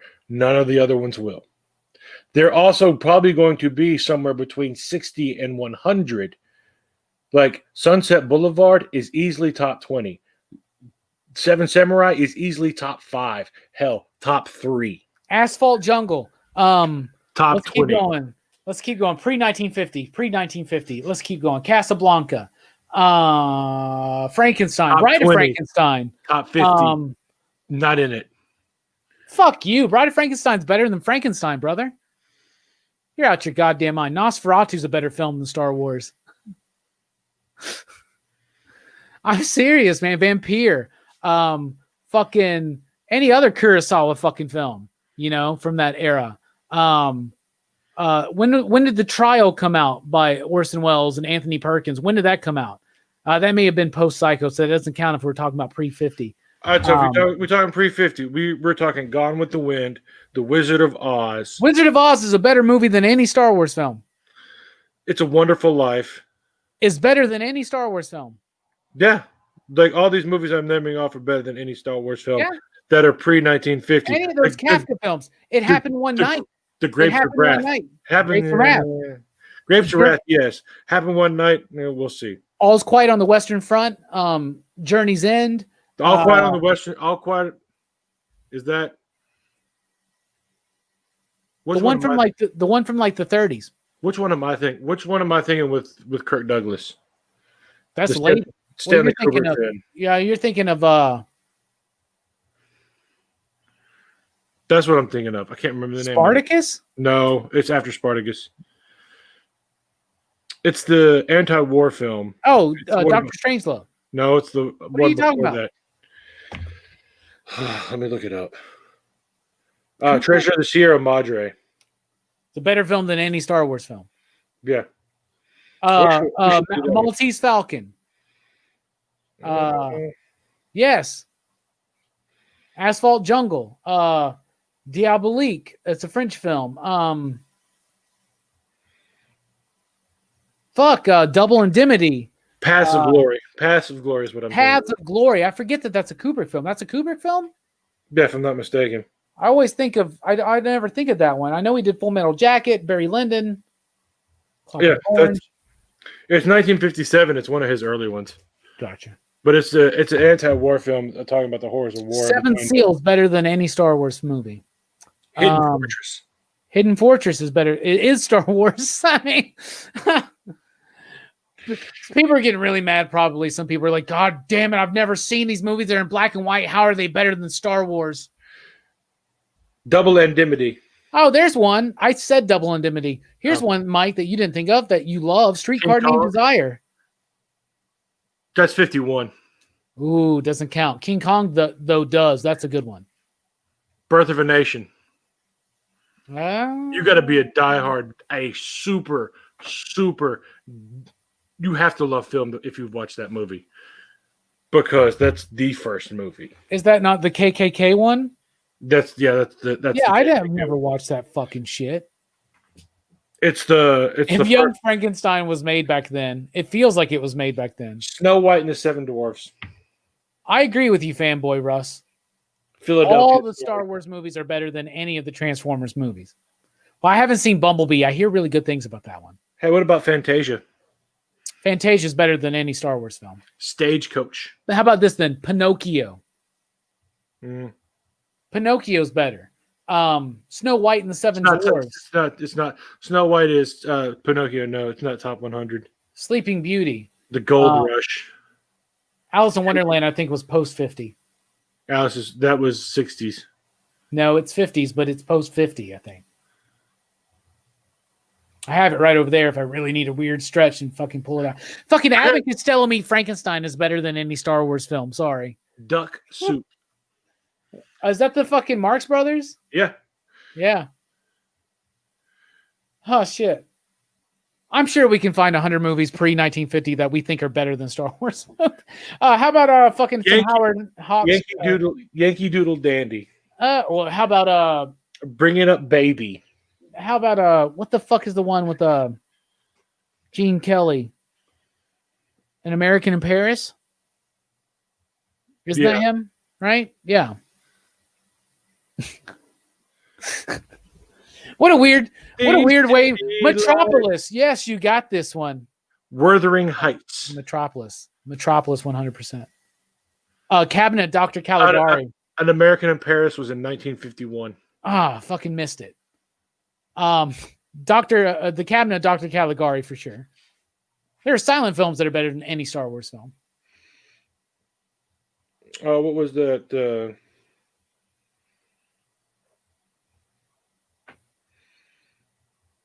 What's that dude's name? John Ford. Oh yeah, man. Fucking Searchers. Did you say Searchers? Searchers 56. Okay. All right. Well, let's just, even before 1960, we can definitely find 100. Right? Yeah. I love these people throwing out movies that are definitely after 1950 and after 60. Good, the Bad, and the Ugly. After 60. I get you, John. 100%. Rosemary's Baby. I get you. Those are better films than any Star Wars films, but they're not pre-60 at our point right here. On the Waterfront. The Kid. Are you talking about the Bruce Willis movie? Or the Charlie Chaplin movie. The Dictator's the Charlie Chaplin one that everybody likes, right? Yeah. On the Waterfront, if you didn't hear me. And yeah. And Streetcar. On the Waterfront's in my top 3. It's if we're including the 50s now, fucking Day the Earth Stood Still. Sunset Boulevard is now in 1950. Yeah. Sunset Boulevard's a brilliant fucking film, dude. Some Like It Hot. It's a great film. It's one of the best comedies ever done. Psycho. It's 1960. It's 1960. Psycho is great. It's had some really great 80s slasher sequels too. Me and Dylan, by the way, are be talking about those, I believe, in February. Now you get the African Queen jumps into this one. African Queen's good. Anything with Bogey. We already had Maltese Falcon. We have Asphalt Jungle. That's a John Huston film. That's a great one. We got Mr. Smith Goes to Washington. Oh, it's a great film. Kafka. Yeah. No. Capra. Yeah, Kafka. Capra. I have a box set over there. He did It Happened One Night. Mr. Deeds. North by Northwest. What's in that fucking box set that I have here? Hold on a second. Rear Window, North by Northwest. Like, you're getting into every I just went blank on that dude's name. Alfred Hitchcock film. Streetcar. Let's see what else we got here. From Here to Eternity we get now. We get a whole bunch of Disney movies. Rebel Without a Cause, we get. Do we get Giant 2? Not 100% sure. Hot take, Giant's better than Rebel Without a Cause. Well, no shit. That's not a hot take. That's just fact. We get Ben-Hur. Most people haven't seen Giant, but they've seen Rebel. Giant's my favorite, hands down. Giant's fucking brilliant, bro. That's his last one, right? Yeah. Well, he only did 3. But that's where Giant is where Dennis Hopper learned how to get drunk in oozers from working with James Dean. Yep. Rock Hudson's in that film. Is Doris Day in that film? Yeah, right? Isn't that Doris Day? Yeah. She was married to Bobby Darin, one of my absolute favorite crooners of the old days. Oh, man, now you're going to get all those John Ford films. If we could do the 60s, because now we're getting... All right, here's my Capra set I just want to show off real quick. It's Blu-rays. I mean, it's DVD, so it's not too big of a deal, I guess, but I've had this for fucking years. But as you can see, it's got American Madness, It Happened One Night, Mr. Deeds Goes to Town, You Can't Take It With You, and Mr. Smith Goes to Washington. And it's got a documentary. So it's pretty cool set, I think, Mike. It comes with a book. You probably like this. Appreciate this. It's a big book about all of this stuff. So I really like it. I've been a fan of his. I knew it. I knew all about It's a Wonderful Life, obviously, right? Yeah. And then I had watched. You remember we do those movies in the park things? Yep. I had went there one night in the early '80s and saw It Happened One Night, and I thought that movie was brilliant. And I was not looking forward to seeing it because I knew that it was a romantic comedy. but I fucking fell in love with it. And then I wound up watching Mr. Smith Goes to Washington, and I think that's my favorite Capra film. But there you go. That's how. That's what I was with Sunset Boulevard. Like, I didn't want to see it, but then once I saw it, I was just like, oh shit! I'm glad I did see this. Wings of Eagles. The Searchers. Yeah. Thing from Another World. The Quiet Man. The Thin Man. Fuck it. She Wore a Yellow Ribbon. I don't know if a lot of people haven't seen that one. Fort Apache. Mm-hmm. That's another good one. Oh man, I'm going to look in the PCP Army real quick and see if I missed a hot take. Hot take. Oh, Thor: The Dark World is better than Avengers: Age of Ultron. Mike, do you agree or disagree? I agree. I actually like Thor. I mean, it's kind of a I don't like it. There's parts that I like about it. There's parts that I don't like about it. I absolutely fucking detest both of those films, but to me, Avengers: Age of Ultron is the worst MCU film. Dude, most people in the PCP, the crew, the excitable crew we are, and the Army don't agree with me, and I understand, and that's valid. Hey, David fucking Hatch is here. What's up, David Hatch? We dropped a big one on this pre-1960. The Charleston Heston classic, Ten Commandments. 10 Commandments. Dude, you know that's a Fathom. They're doing that for Fathom this year. I'm gonna go watch it. I want to go. That's one of my favorite fucking movies. I hope they're doing it around Easter Passover. Oh man, that's when they used to play it on ABC. I have the fucking Blu-ray set where, like, literally, I wish I had it. It's in that fucking closet right there. It's a box set of the 10 Commandments, and the Blu-rays are in 2 tablets with the 10 Commandments, right? But in order to open it up, you literally have to part the Red Sea. So it's the sea, and you open it up, and then there's Moses and the children of Israel, like walking. Like, it's the most fucking flamboyantly ridiculous, overindulgent fucking box set I own. But I fucking love it. I also have a Wizard of Oz box set that comes with a fucking watch. Weird. We got Shane. Fanboy Russ says, I agree with you, Robbie. I appreciate it. Don't know what in particular you're talking about, but hell yeah. Probably talking about the MCU movies. Yeah, it looks like. You said Shane. How about High Noon? Yeah. Hey, when did Once Upon a Time in the West come out?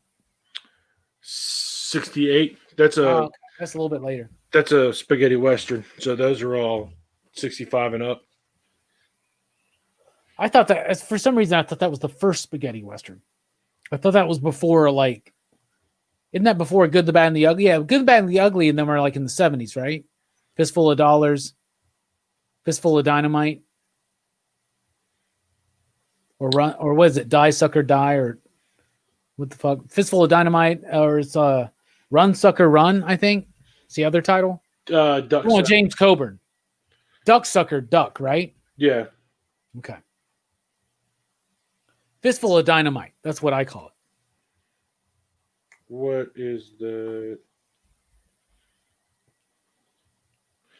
When was It's not How the West Was Won. That's a different movie. That's a really good movie. I don't know. That's a TV miniseries, but it is good. Yeah, but that's a TV miniseries. That is good, Mike, though. David Hatch loves My Darling Clementine. Yeah, Once Upon a Time in the West was 1968. The Good, the Bad, the Ugly was 66. Fistful of Dollars was 64. Once upon his sequel, the Once Upon a Time in America, was in 84. A Few Dollars More is 65. Well, Once Upon a Time in America is not a Western. It's a gangster movie, film, but it's still Sergio. It's still it's Sergio, but I don't like that movie. It's uncomfortable, man. Maybe that's a good thing, but it's way too uncomfortable. The relationship he has with his wife, the rape scene in the cab or whatever, or it's really uncomfortable for me to watch. But go back and watch look how uncomfortable Raging Bull is, and look how uncomfortable the first Godfather is. But those are interesting to me though. They're uncomfortable in a good way, and to me, and I'm not talking shit. The dude beating his wife. The dude beating his wife. You know, I get it, man. But there's a moment like Schindler's List is uncomfortable, but like I'll watch it. It's just is it getting too real for you? Now, Once in America just feels overindulgent in the midst of it, so it feels like it's exploitative. Does that make sense? Yeah, I can see that. I mean, it's 80s, so I don't know. Not every great director makes a great movie every time he makes a movie. Right, and but that's it's something I had to learn in my 20s. But it's also one of those that you need to watch for like Sergio Leone classics. I mean, I've seen it. I used to own it. I don't anymore. Here's my next hot take was Wendy's in 2020 was better than Taco Bell in 2020. December. What was November? It was before November. They started right before that, changing up their menu. Yeah, but whenever they finally took off the Mexican pizza, Taco Bell has always been there for me. And I've always loved Taco Bell. But now ordering from Taco Bell has become taco burrito. It just seems boring now. But Wendy's has been my fast food go-to this year. They've stuck by me. So has Chick-fil-A actually. And that Polynesian sauce. And I've been collecting nugget sauces, but I decided to start making my own nuggets. And I found these frozen nuggets at Kroger that are very close to McDonald's nuggets. And then I found some that are very close to Chick-fil-A nuggets. So I kind of alternate between the two. And I've been eating a lot of nuggets. But man, I gotta take you to Sam's. Wendy's is solid right now. Sam's. Yeah, Sam's like Club. Get some of them nuggets. They got some good. They got them. I am not going to Sam Clubs right now, brother. Well, not right now, but like tomorrow. No, you can go tomorrow, and I'm not going. They actually care. They actually enforce the mask policy. I don't care. I'm not going. I do want some good nuggets, though. Anyway, what's up, everybody? How are y'all doing? I'll go to Sam's and buy you some nuggets. Here's my next one. My next hot take was Cottonmouth Kings are better than 3-6 Mafia.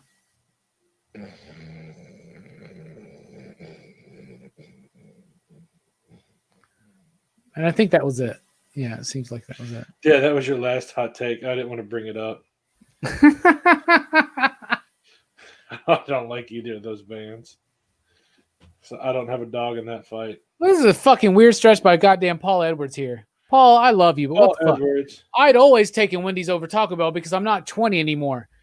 Fuck you, Paul. Let me tell you this, and I mean this with love.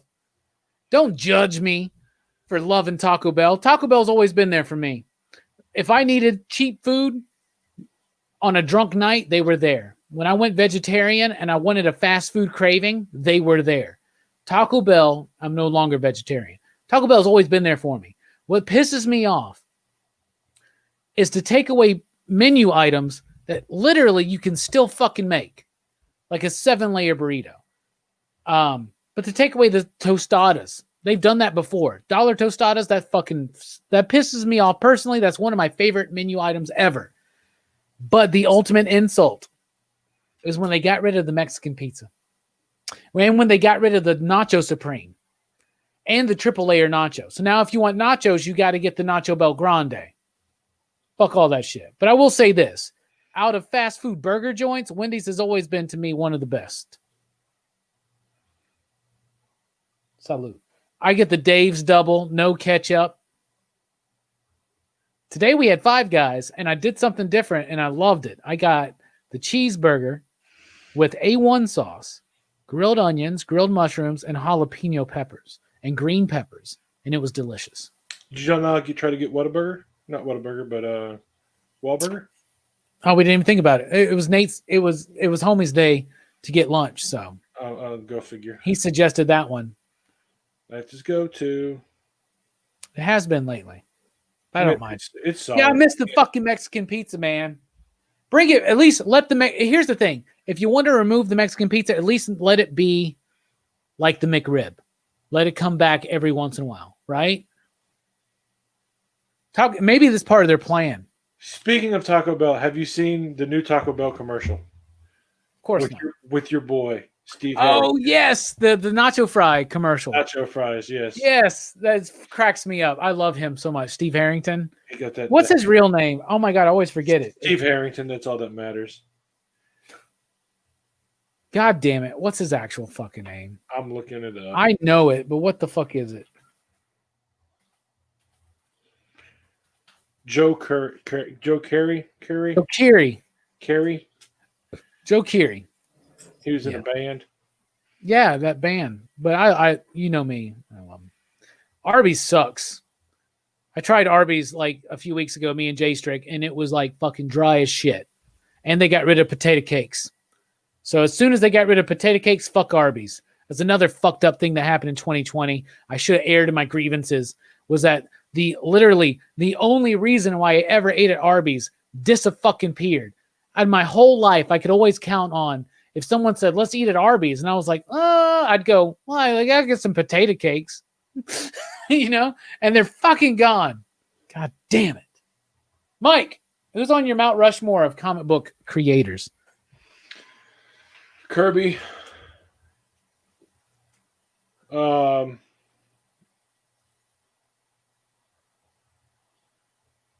I just went blank on it. Nick Fury. Nick Fury's the character, not No. you mean Jim Steranko? Steranko. I forgot. However, you're like Nick Fury, David Hasselhoff, Samuel L. Jackson, and Jack Kirby. That's my Mount Rushmore. Oh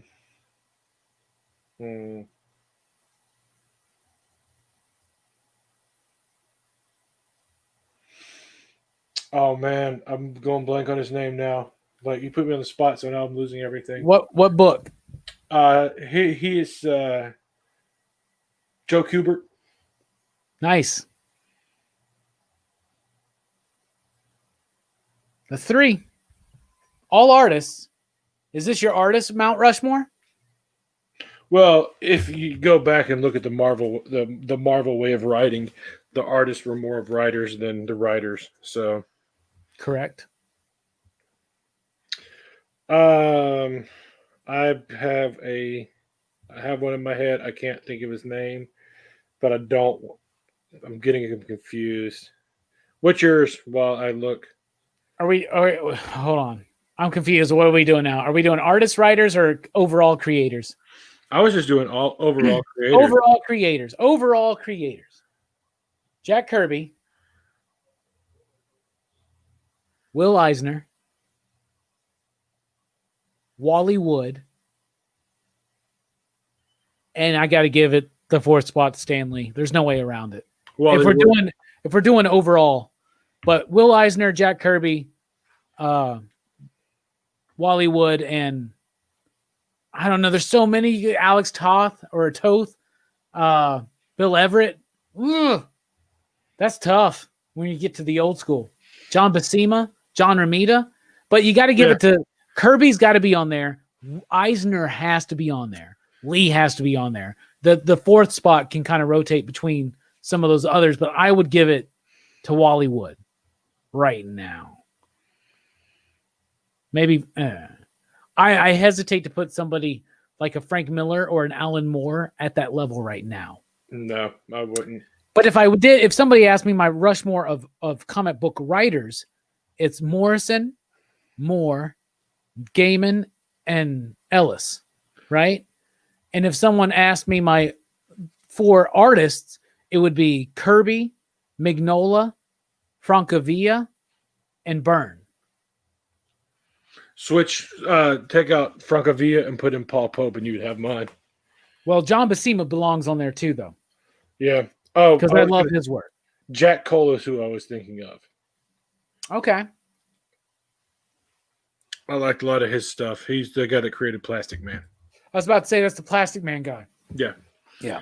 And he did a lot of stuff, but he also could get. You're the one that gave me my archive edition of Plastic Man, which I still have yet to read. He did that was the, what's his face? He did a lot of Playboy work too, didn't he? In the cartoons there? He also had he was mentally ill and had a lot of disorders. Who is the guy that created? Um, he's a modern artist, but he passed away. Not Ringo? not King. No, not him. Has that nice, lovely 60s, 50s, and 60s style of art. Oh, I can see the book title in my head. Um, Final Frontier, or Darwin Cook. Darwin Cook. Jack Cole was one of Darwin Cook's big influences. So, but then again, it's like Darwin Cook could easily be up on that list. Yeah, he could. Absolutely. He should have. I wish he had more work.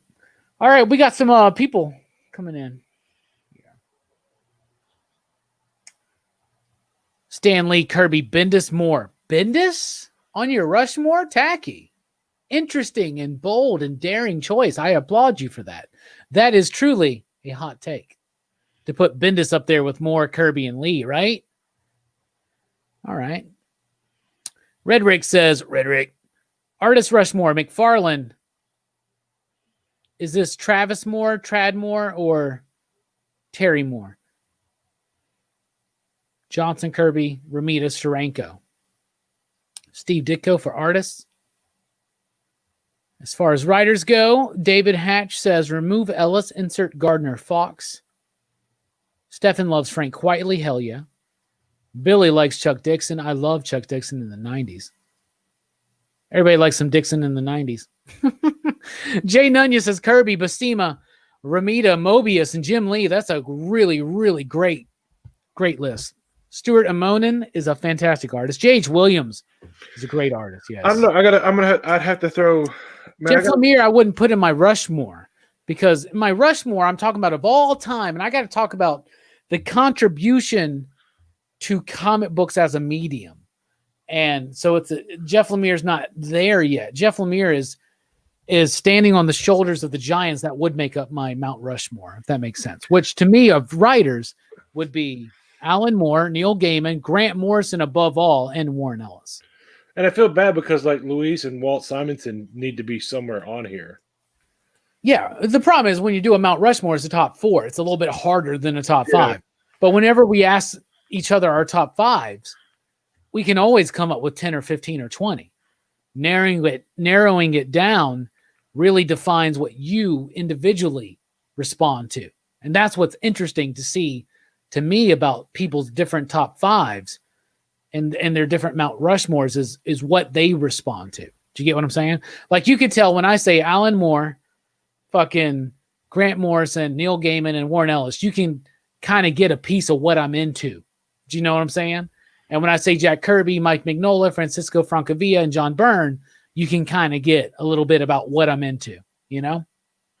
I guess one thing too is I'm like right now Ann Nicoletti's, I've been diving into a lot of her 80s stuff. The Daredevil and the Ann Nocenti? Yeah, Nocenti. Yeah. I've never really liked her work. It's going back and I'm looking. It's a different set of eyes now of going back and reading it. So compared to when I was in my 20s, and it was just kind of like, okay, cool, this is nice filler. And now it's kind of a different approach, different set. I was younger. Now I'm older. Now I've learned a few things, and I'm starting to appreciate it a lot more. That's why I keep sliding it in there to you because I'm just like, hey man, if I can make my opinion on this and change in 20 years, I'm sure you can too. Her new stuff, I don't know how it is, but it's just that the older stuff that I'm going back and reading. So you never know. You never know, man. You never know. We put an invitation out to the entire Excitable PCP crew, and it was just me and Mike. We cared enough about the PCP Army to want to be here tonight for this random ass stream of Robbie drinking champagne. Well, it's funny as I saw that Jelani commenting on all those hot takes, and it's just like, come on. I don't think people necessarily see the post because I made a post in the crew page, but I don't think you saw it because you asked me to send you the link. You sent me the comment. Oh no, I did not see it in the crew. I need to get. Yeah, so most of them don't even know that we went live, to be honest with you. So there you go. We're gonna wrap this up, man. All right. What do you want to talk about, Mike? Finally, it's your segment. You got 10 minutes. Oh man, It's your show for 10 minutes. What do you want to do? we talk about wrestling. We talk about toys. We'll keep talking about comics. It's up to you, brother. Talk about music. So I don't know. I got to wake up at. Man, the last couple of days has sucked. If you're a toy collector and wanting the new GI Joe stuff, Target has been releasing it early, and some are releasing it late. So I have been January 1st, 2nd, and tomorrow will be at Target at 8:00 in the morning. You're going to Target again tomorrow? Yep. For what? Because just to make sure the GI Joe, the Cobra Island stuff, the Target exclusives that I thought that was supposed to be Friday, brother. it was the first. They didn't have it. I went today. They didn't have it. So now I have to go tomorrow and check because it's always, and it's just like, let's check BrickSeek and BrickLink and all that other fun stuff. And like, oh yeah, it says it's there. And then you get there and it's just like, nope, it's not there. Look at Bateman in the house. Mike Royer. Is that who I think it is? Yeah, it's Bateman, man. No, Mike Royer. Yeah, the guy from Charlotte. Isn't he an inker? Yeah, Kirby's inker on Mr. Miracle and others. Fanboy Russ says Kirby, Lee, McFarlane, and Miller. Glitter and duct tapes here says have a wonderful January. I've been misquoting people tonight. Have a wonderful January, everybody. Happy New Year, PCP. I'll tell you this. I say we only got 10 more minutes, but maybe I just want to take like an intermission and see if we can get some other people involved. But it is past midnight. And Mike's got to get up early and go hunt down toys that don't exist. I slept. I've pretty much stayed. I've stayed up and went the last 2 days. Like I go, I get home at like 8:30, 9 o'clock, and then I go to sleep, and then I wake up at 1 and go to work. We did fucking a 6-hour stream, man. Isn't that crazy? No, not really. We could probably go 20. We could probably go 24 if we really wanted to. Oh. We could do 12. It'd be a hard stretch, but we could do 12. It would definitely have to be. I could plan it out. I'm planning. I really am planning an 8-hour stream this year, like a telethon fundraiser type thing. I think the structure of how you had it for every hour is something different, and that we can talk about. Yeah, and then if we plan this out ahead and gave everybody a rundown of what each hour will be, and just give the talking points so they can do their research on it. Like if I did an 8-hour telethon, I would do 1 hour, like say with like Bueller, and I'd do 1 hour, see if I could get Jim to pop on and maybe Bob, you know what I'm saying? And then like PCP crew conversation, Team Dog Shades hour of just say like the PCP crew without Robbie. Like I take an hour off and it's just y'all with the chat. You know what I'm saying? Shit like that. That's what I'm thinking of. Can we get Dylan on this one? Surely if we're streaming for 8 hours, we can get him on for a little bit. If we did 8 hours, we'd have to start. I would feel most comfortable at 7 o'clock. Oh, an 8-hour stream would start at fucking like 4 o'clock in the afternoon, brother. Like I'm not. We want as many people to watch it as possible, so we would keep it as much during the day as possible if we do the 8-hour stream. It would be like a fundraiser. It'd be like, like every year you hear that NPR shit where they're like, we're raising money. Like we would have something like we would identify and solidify something in particular that we need, like whether a new camera or new lighting or something like that, something big, right? And we would go for it. So that's what we would do. Man, now it just makes me want to listen to this theme.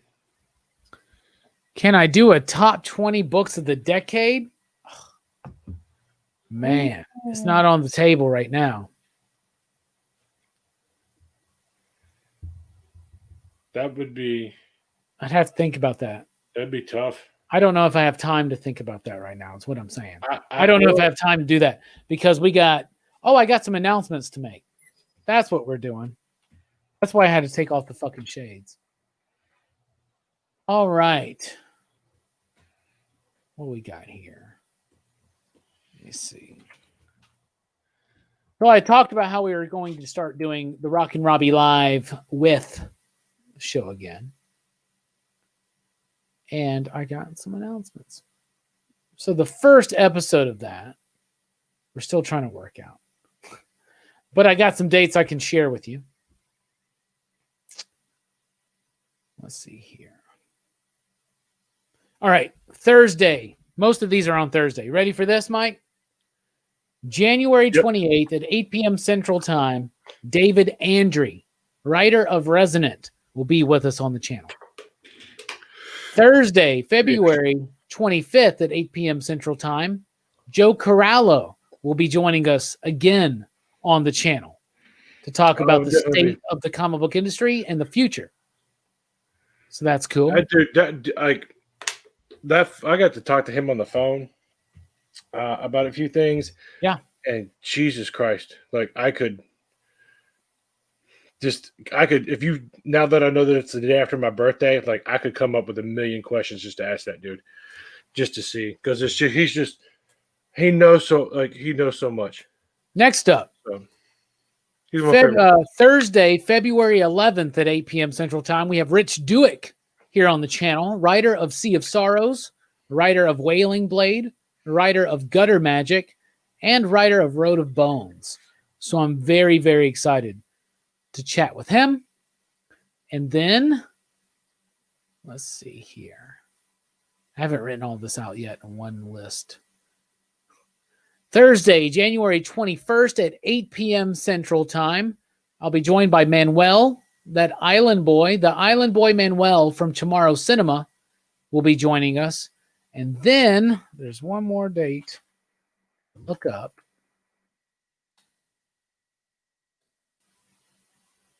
And I believe it's February 4th.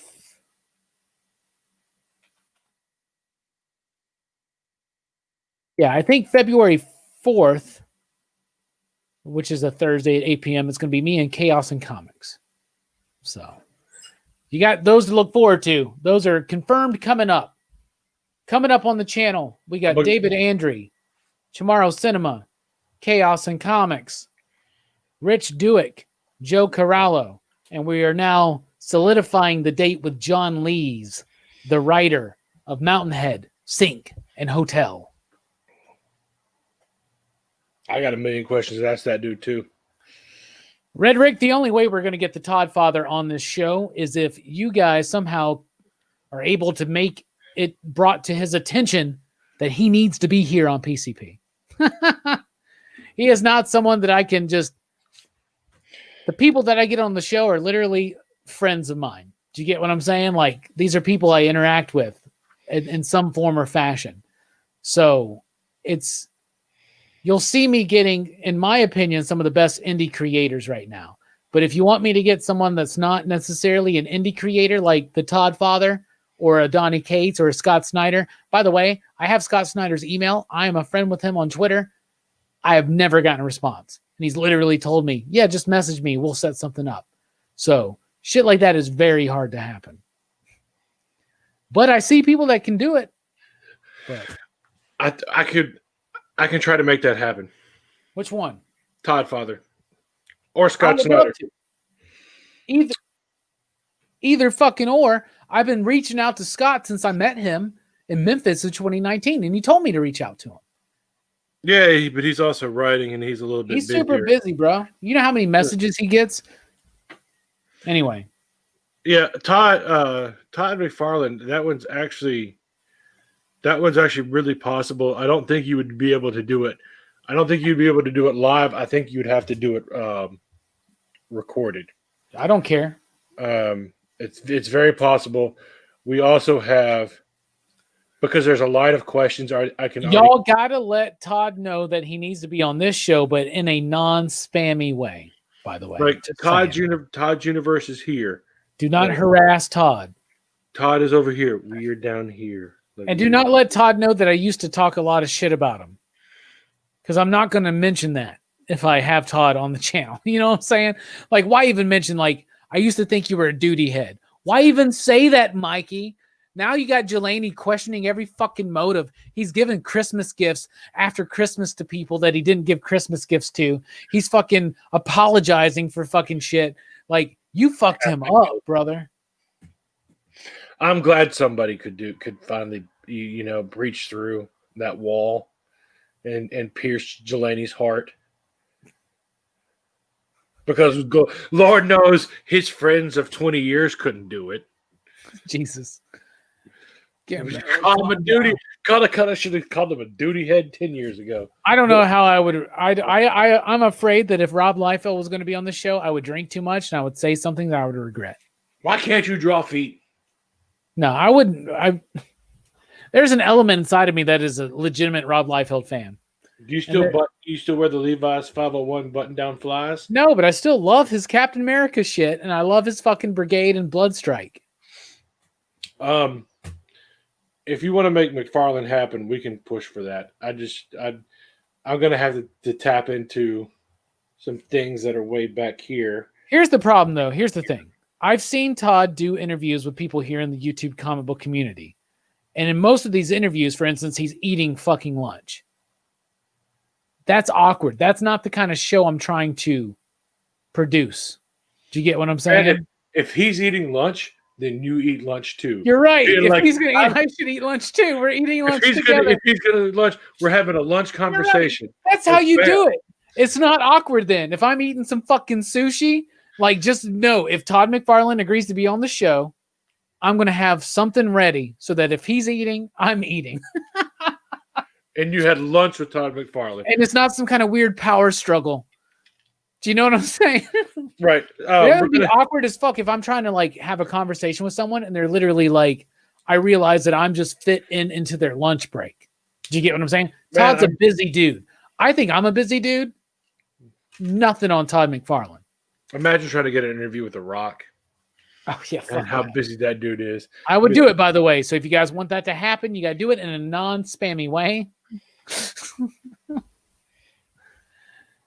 Lunch Bros. Yeah, this is the next show. Like, that should be the next bit, right? Like, the next like, it's us eating lunch together. Oh man, I have so many different ways I can to attack this thing to make it happen. But a lot of this will essentially evolve around one of us getting whoever gets our Kickstarter first. I'll tell you this, Eric.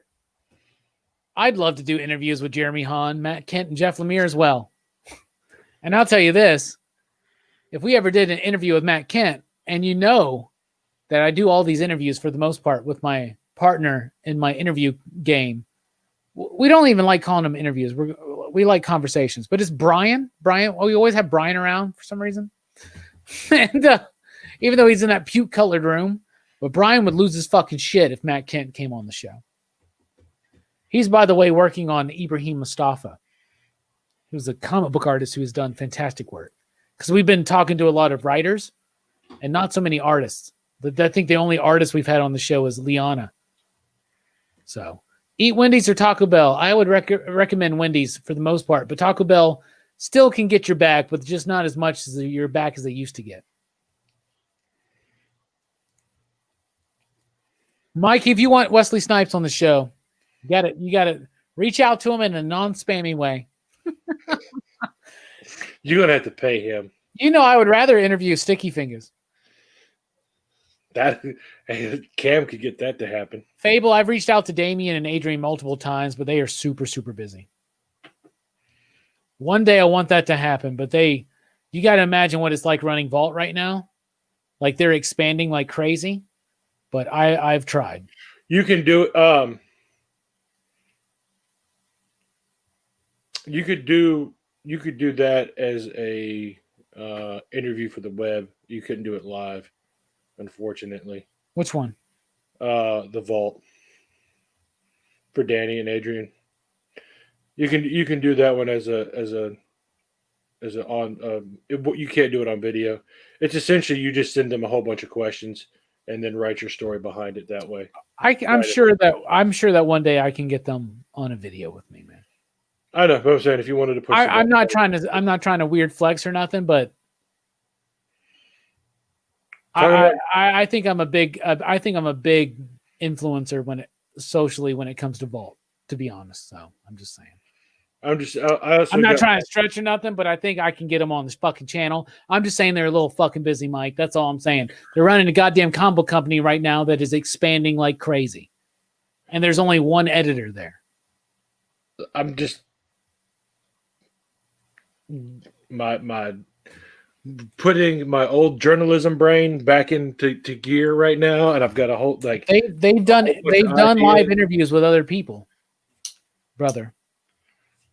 I've seen it. Let me tell you something, brother. Now it's a goddamn mission because this year we're making it happen. We're getting all 4 fucking White Noise homies. I want to eventually get them all together.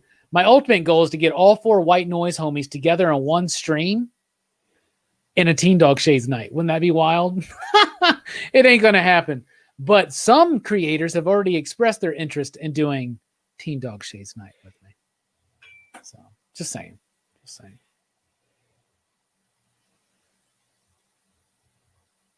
Man, I'm just not.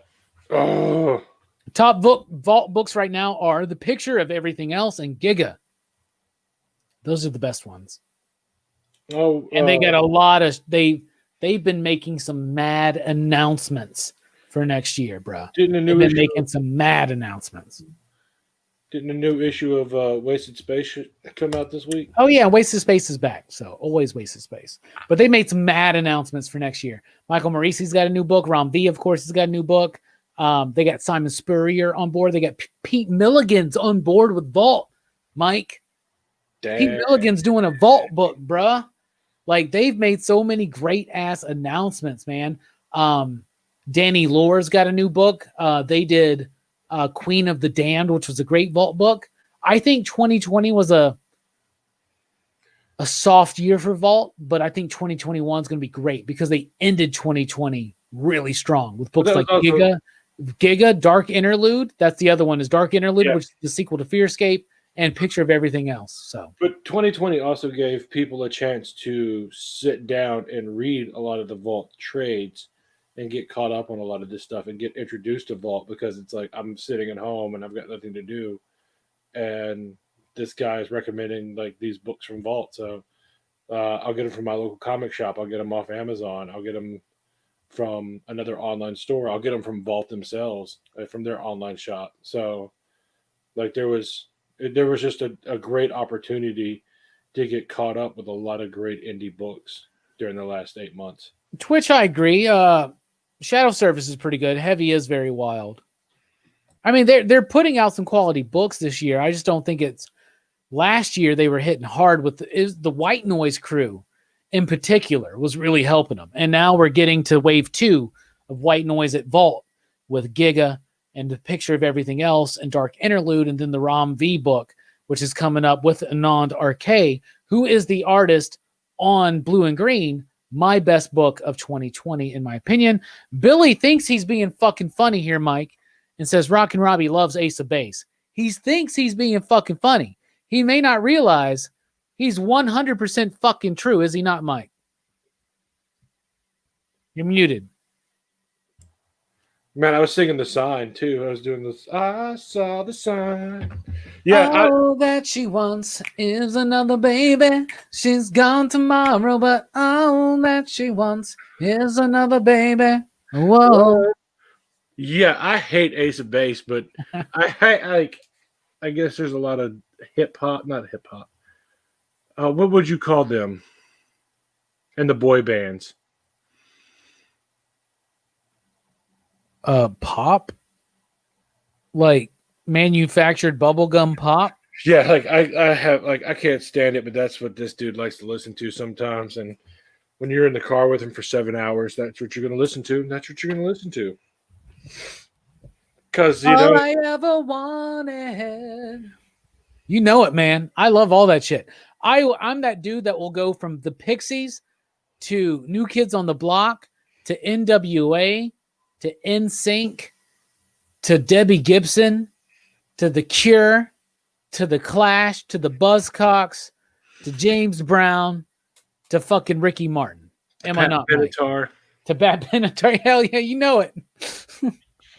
That's me. One of my favorite things. I can't wait until I can go to a bar again, especially a pool hall. Do we even have those anymore?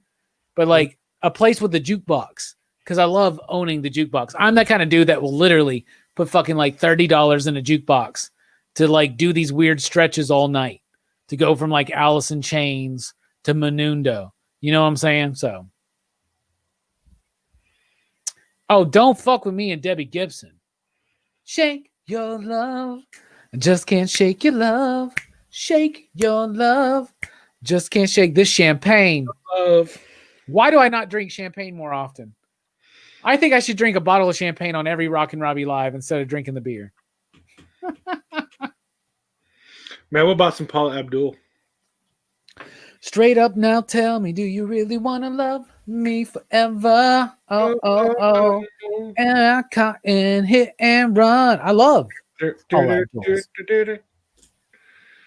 Oh, the Sneaker Pimps. Don't fuck with me in the Sneaker Pimps. Station for the Sneaker Pimps. Oh. Yeah, Spin Sugar. 6 Underground. Oh my goodness. That whole, what is the album called? Becoming X, right? Isn't the album called Becoming X? That fucking album. Oh. I love the fucking Sneaker Pimps. When they got rid of what's her name though, they never quite. It was like it was a one album thing, man. That's what sucks. Do I see IDW losing the Hasbro license? Yeah. Yeah, I do. I see them losing it, and I see them losing it possibly to somebody like Boom. Boom does a better job with licensed properties than IDW does. IDW had their heyday. They still have Turtles, and they're doing a good job there. But their Transformer sales are stagnant. Their sales of My Little Pony are at an all-time low for that franchise at that company. I think Turtles is all I got right now. And I think they're going to lose Hasbro because they're not doing anything with it. Well, I mean, G.I. Joe is very mediocre right now. That Liefeld book is terrible. There's Real American Hero is actually doing really solid for them since it's Larry Hama. You can't really mess with that. It's cult though. They can't build a brand on it. No, but you can try. Like every time they try to do something new with GI Joe, they have a terrible art. It's either like a great artist and terrible writer, or here's the thing, dude. Here's the thing. I know plenty of GI Joe fans and Transformer fans, and very rarely do they want to read the comic books. That's just the way it is. It depends on how you do it. Like that's the thing. Like this Transformers 1984 story. Like if they did something though, like what Power Rangers did with Shattered Grid and Draken and all that shit. Right. Something that like got people aware of it. That's what it would take to get people interested. But people just are not interested in Transformers or G.I. Joe comic books, man. No, it kind of like there was a little bit of interest in it when they kind of did that split. There's Robots in Disguise and More Than Meets the Eye, and then like it kind of just ran stagnant, and they just it fell off, and they just kept going with it instead of wrapping it up and being like, okay, let's do this. They've done a bunch of one shots, like they did that Transformers versus GI Joe with that really cool art. That was like 1 or 2 issues. I don't know if you remember that or not. And it's like, this is great. But like all the diehards are like, this isn't G.I. Joe, this isn't Transformers, and it stopped. So like I said, there's always it's either like these people that have been reading it forever are complain when they do something new, but the new people want something. It's weird. Like right now, I think the best Transformer book is that 1984 because it pulls in a lot of the Japanese stuff that was created after our Transformers ended. Fucking Limp Bizkit. Limp Bizkit right here. There's a time that was one of my favorite bands. What's your go-to song for karaoke? For me, my go-to, usually when I'm trying to settle in maybe I've only been in my first beer, right? And I'm trying to like make my presence known on the karaoke stage because karaoke is a game, right? You got to have a strategy and you got to start with something so that people will not expect you to kill on it, right? And what I usually do first is Ice Ice Baby by Vanilla Ice. And I perform it better than Vanilla did. And I usually get people really pumped. And then my ultimate go-to is usually something like A View to a Kill by Duran Duran. Best James Bond theme song. You know what I'm saying? What about you, Mike? You got to go to karaoke? The what two songs did I karaoke when I was with you like 4 years ago? Because that was the first and last time that I did it. So What songs were those? I don't remember what songs they were that we did. I know one was A View to a Kill. Okay. Because we danced into the fire. fire. The fatal kiss is all we need. Yeah, man. That's good shit. Like I remember singing along with that one because that was kind of a group sing along. I did Bobby Darin, Nice. Which one? Mac the Knife. Oh, that's nice. I should have done Beyond the Sea, a short version of it. I know that one a lot more. I think that was it. I remember one time Tad was like, "You like Pat Benatar, right?" I was like, "I love fucking Pat Benatar. Let's do a Pat Benatar song." And he goes, "Do you know We Belong?" And I'm like, "Sure." I did not. Like I knew the song, but I didn't know like I just knew the We belong to the bum bum bum bum bum bum bum bum. I didn't know the fucking words. I did the same thing with John with Space Oddity, the David Bowie one. Like I was like, yeah, I know the song. You know, ground control to Major Tom. But like there's way more. Like there's way more. Protein pills and put your helmet on. Yeah, I was good through all that part. But then when you got past this is grudge and time to ground control. You know, I know the Tim Tebow version and way better. Papers want to know who shirt you wear. Do you remember the Tim Tebow, right? No. Jimmy Fallon did a skit and he was Tim Tebow, but he was Tim Tebow. And he did a song. Well, this was when he played for the Broncos, right? And he goes, this is Tim Tebow to Jesus Christ. Right? He just does that, right? And he's like praying to Jesus, right? Because it's Tim Tebow. Get it? It's a joke. And then, this is Jesus Christ to Tim Tebow. Please leave me alone. Don't you know that Sunday is my day of rest? And I'm sick of watching all these Broncos games. Something like that. It's really funny. Anyway. Oh, we started singing and Ed's like, I'm out. Good night, PCP. Y'all started singing. We out. We done. In fact, I gotta watch goddamn. It's getting late. I gotta watch Cobra Kai now, man. Did you ever watch how they wrote Round Ball Rock on the Test Brothers on SNL? What the fuck did you just say, man? Do you know the song the NBA on NBC? Yeah. Remember the song Round Ball Rock? Okay, yeah. Then how they SNL did a skit on how they wrote it. How they wrote the song. Yeah, you showed me that, man. Yeah. Slam it!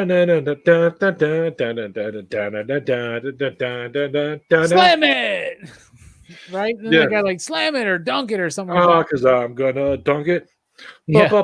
Basketball, give me the ball because I'm gonna dunk it. Yeah, that's now stuck in my head again because of the Tim Tebow. All right, and I think with that we're gonna end the stream, everybody. Yay! Y'all have a good one. We're out. PCP. Later.